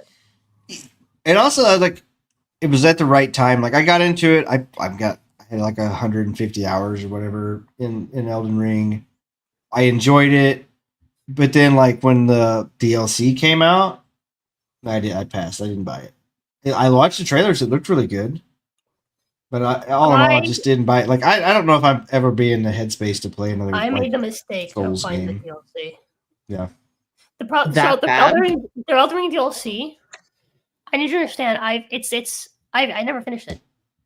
I just never finished it. I couldn't bring myself to finish it because it pissed me off. Yeah. And the reason why it pissed me off is because they just completely stepped away from it even being an RPG to begin with.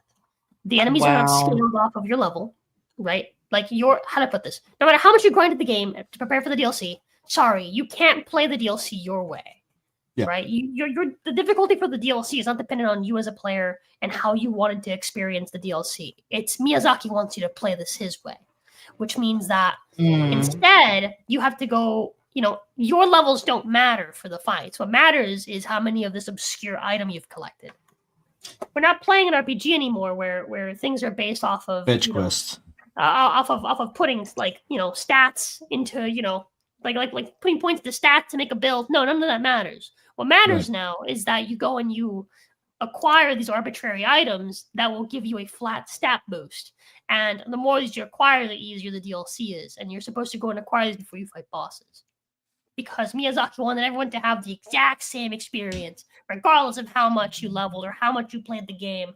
Sorry, what's that? You kept playing the game years after release because you wanted to prepare for the inevitable DLC and play it your way? Play it at the level that you wanted to play it at? Well, go fuck yourself. Miyazaki wants you to play it his way because he wants the game to feel hard no matter what, because that's what he's chasing. He's chasing giving you the hard experience, the hard game, living up to the hard game sort of, thing, right? Yeah. And I think that's where, I don't know, I feel like Miyazaki has gone from being a good DM to being a DM who is purposely antagonistic towards the players. Do you think? Do you use DM terms? Do you think? I mean, this is just a stupid theory that I had. Do you think that fucking dipshit Railroad Martin or whatever got in his head and wanted to like, you should kill all your main characters off or whatever? Because he's the one that wrote the story, wrote the backstory for the world. No, I don't think so. I don't think Jeremiah had anything to do with it. Here's the thing, right? You can see, right? I really do think that who got into Miyazaki's head was the players. Yeah. I think that's what happened. I think the players got into Miyazaki's head. I think the players being like,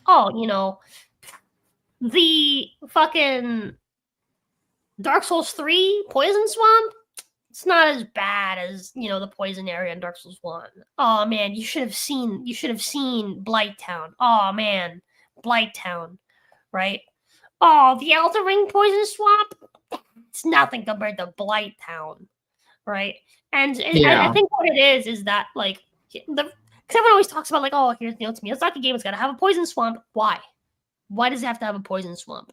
It's because Miyazaki wants to give that, he wants to get that same rise out of players. I think Miyazaki is chasing, that sort of vibe of like players being like, this game is so hard, and being like, that's right, my game is hard. Yeah. Right. My game is difficult, and that's why he keeps making these poison swamps, and he tries to make each of them more annoying than the last, but they just aren't. None of them are anywhere near as bad as Blighttown. You know what dev team succeeded in making an area more annoying than Blighttown? The Dark Souls 2 devs. They did it twice. They made Shred of Mana, which did not have poison. It was not a poison swamp, but it's an area more annoying than Blighttown. And they made the fucking Frozen Wastes in the fucking DLC, which fuck that area. Holy shit, fuck that area. I had to do both of those areas one-handed for a challenge run. Fuck that. Right? And I feel like Miyazaki's chasing that. And I think that's like seeing that sort of like same behavior and over again, I think is like the biggest proof that what really got into his head is the players. And the players basically being like, Dark Souls is such a hard game. Dark Souls is such a hard game. And no one says it anymore about Dark Souls games. That stigma is gone because people have understood. People have realized that the game just needed time. You just need time to get good at the controls. Not the game, just the controls. Just to master the controls. Mm-hmm. Right? And, there's always going to be the hardcore dipshits who are like, their call to fame is the fact that they beat the hard game. They can't wrap it around their heads that the game was never hard to begin with. And so they need to get a sort of like sense of superiority by beating progressively harder games. And Miyazaki's feeding into that. Yeah. I think that's what's happening.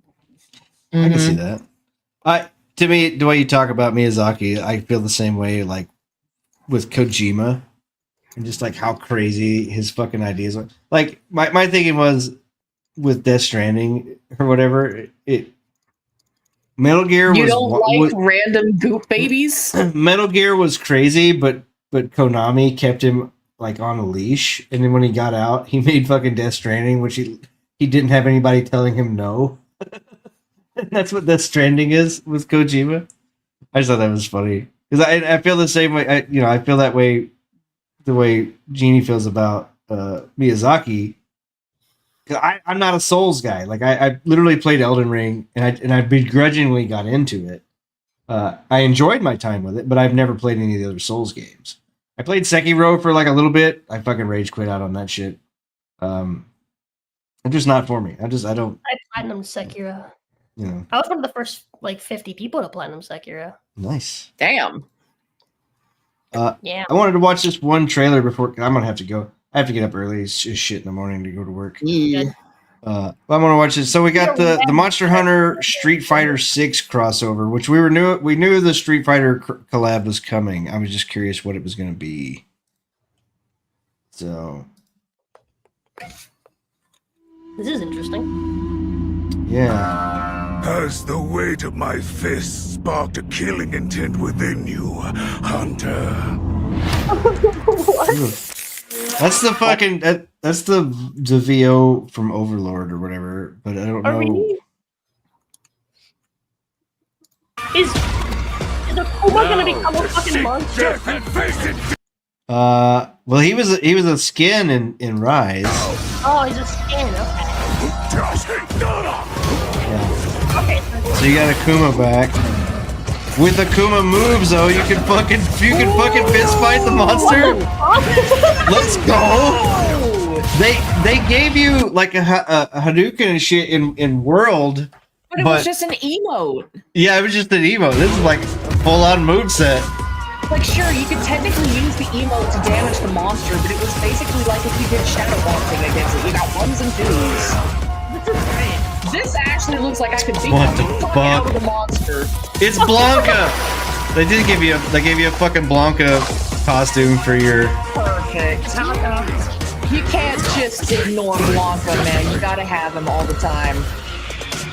Oh fuck, he's just doing fucking. Masterfully grilled, Hunter. He's got voice lines. Dude, okay. Yeah, okay. We're just gonna fucking get Akuma skins and just beat this shit. Akuma wins! Yes! This is the battle I hunger for! This is so serious. Let me beat the fuck out of all the monsters. What the fuck? Is this like, is it gonna be like That a looks event? great. Die a thousand deaths! Oh shit! Misots. Ooh. Here comes a new challenger! Yeah, hate that I do this. Never feel blue. And when I get up in the game, y'all be improved. A real problem, but I solve them all. Okay. So is that Ada or whatever her name is in both of those, like a Cammy costume and a Chun-Li costume? Okay. And when I get up in the game, y'all. Yeah. Nice. I can be Definitely interesting. Yeah. I wondered if they were going to give like a female Street Fighter skin, because they haven't done that. They did. I mean, you can for your handler or whatever, but like an actual for the female players to have like a Chun-Li or somebody. It'd be fucking nice if we could, because goddamn it, if I want to show off my ass, let me show off my ass. Yeah, I know. Like, it seems to me like it's Akuma. That looks fucking wicked. Like, if you could just straight up fucking street fight monsters. Monster, please. That's fucking awesome. Yeah, it's fucking sick.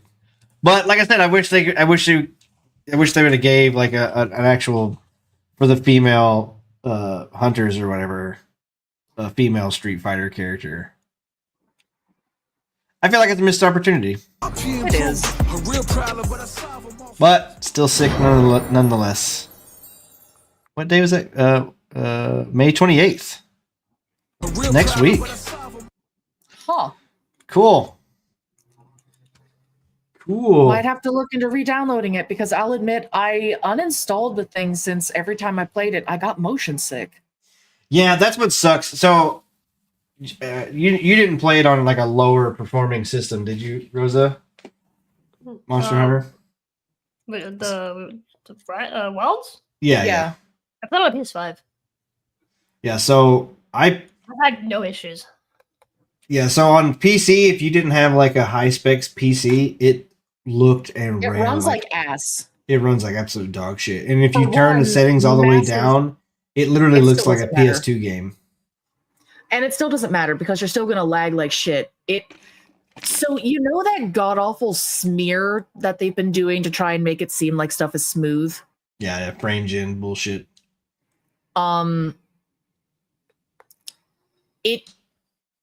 It would do like an after image. So your character's arm would be going forward, and I would have the after image of that bitch from start to finish. Just all the way. It's like fucking stop motion. It actually makes me sick to play. If they have not fixed that, I still can't play that fucking game. That's crazy. I've not had that Yeah. issue at all. It's an unoptimized mess if you don't have, because like, so I had an 8 gig card in my old PC, and like it was tapping it out, and it just sucked. I Oh did yeah, not and the like it. random times where everything just becomes aggressive Doritos. Yeah, everything. I'm would just also be glad I don't have polygons. to do the fucking story anymore because every time there was a cutscene, I got flashbanged. Yeah, it would just white out the screen. I don't know. Like I said, it sucks. It is unoptimized. I love Monster Hunter. I want the game to be optimized better so I don't feel like I'm going to vomit and die when I play. Yeah, this is why I almost never buy new games for PC, and I almost always buy them for console instead, just because like I've noticed a trend lately where like games just run like shit on the PC. Well, so Capcom is notoriously bad for PC ports anyway. Always has been. And it's like I said, it's just I don't know. That's what sucks too, because PC gaming is getting more and more expensive right now. All gaming is getting more and more expensive, technically, with everybody threatening to raise their fucking prices of their consoles. But you know, what are we gonna do? Buy I a guess we Steam Deck. Stop playing games. Buy a Steam Deck. Real. Fucking play Yeah. Monster Hunter downstairs. I don't give a shit. Maybe you should just buy a PS5, Demo. I am not buying the Seto Kaiba machine.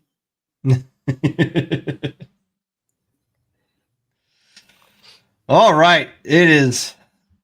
I gotta go to bed. I gotta get up early. I gotta go to work early and then get off, and I have to drive to my parents, where my parents are, or whatever. I have to go to the courthouse up there where I filed for divorce and officially like sign out from paying child support because my son Your kid's graduated this week, 18. so I don't have to pay. So I'm done.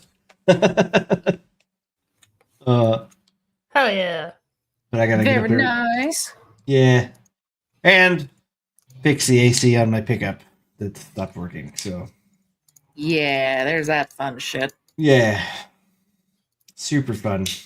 Well, Hopefully, it's don't. been wonderful here with I'm both not of you. excited to go to Good to the see you City again, Hall Rosa. next week. Likewise. Yeah, thank you for joining. It was Definitely gotta fun. get you back Sorry on. again that I joined late. No, it's fine. It's fine. I want to get you and Pay on at the same time too eventually. So we'll have to Ooh. figure that one out. And That'd be fun. I gotta get Jazz back on. Haven't had him on in a minute. Yeah, I'm gonna try to do some more stuff. I'm struggling here. trying to get my streams and burn shit. out something bad. That's why he's gonna go on vacay. Yeah, I got vacation next week going out to Utah, so I'm gonna try to like detox myself from some screens for a Hell week. yeah. So, I need to do the opposite. I need to like just fucking zone in. well, to go visit the Grand Canyon. yeah, I'll go to the Grand Canyon. But so I actually wanted to bring it up. I just ran out of time. I've been building my own tabletop RPG. What's in Utah? Just the scenic sites and stuff. The Arches National Park. It's pretty. And there's some like hiking trails and jeep trails and stuff out there. So we're gonna go out there, just be in nature for a little bit. But yeah, no, I'm building my own tabletop RPG whole system. I've been Hell yeah. working on it like playtest in a while. The original one that we did was still really fun. well, I bet that's my problems. Like I've kind of canceled 2 playtests just because I can't get my shit together and get it all done. I've got the maps, I've got everything. I just gotta lay it all out and fucking make it work. But so I'm hoping after I get back from vacation, I can work on it some more. But I do want to work on my. I'll I don't know. Give you guys some more details later. I would be interested because I know you run a D&D game weekly. Mm-hmm. I'd be interested if you'd take a look at it, see what you think. Dude, hell yeah! I'm actually planning to do a stream with a friend next week. Next week's my collab week. I do every month. And I'm planning to do a stream with him where he's actually going to have me make a character and I guess maybe test run. I don't know if we're just going to make a character with a system that he's working on. Mm-hmm. Nice. So Yep. Sweet. yeah, that'll be fun. Well, I'd love to do something similar to yours. Yeah, mine is basically like it's a one-shot builder, more or less. Like there is like continuation stuff in it, but it's more or less. I built it more board game like for a group of people to sit down and play for like 2 or 3 hours. So yeah, survival horror themed. So yeah, I'm curious. I'll send some more info on it. I've got to get some play testing set up. I'm always down when you're ready. I know. I just got to quit being a little bitch and get it done. Hey man, go on vacation, enjoy the vacation, take in the sights, become one with nature once again, become caveman. Unga bunga, throw some rocks. Maybe not a natural thing. That'll get you in trouble. Yeah. Yeah. Well, cool. Well, thanks everybody for joining in. Thanks everybody for hanging around with the podcast. It was a good stream, Brother Doom. Thank you. FYI, it's perfect time to land a joke. Mormons, it's hunting season. I don't know. They probably outnumber me out there.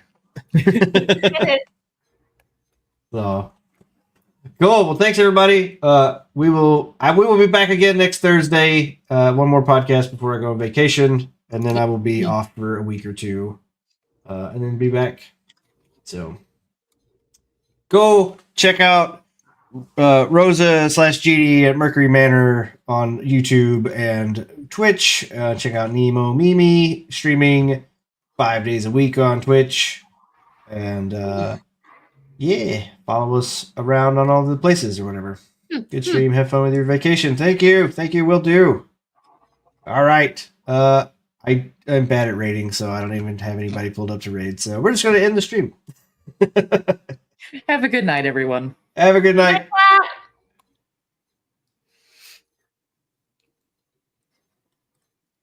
All right.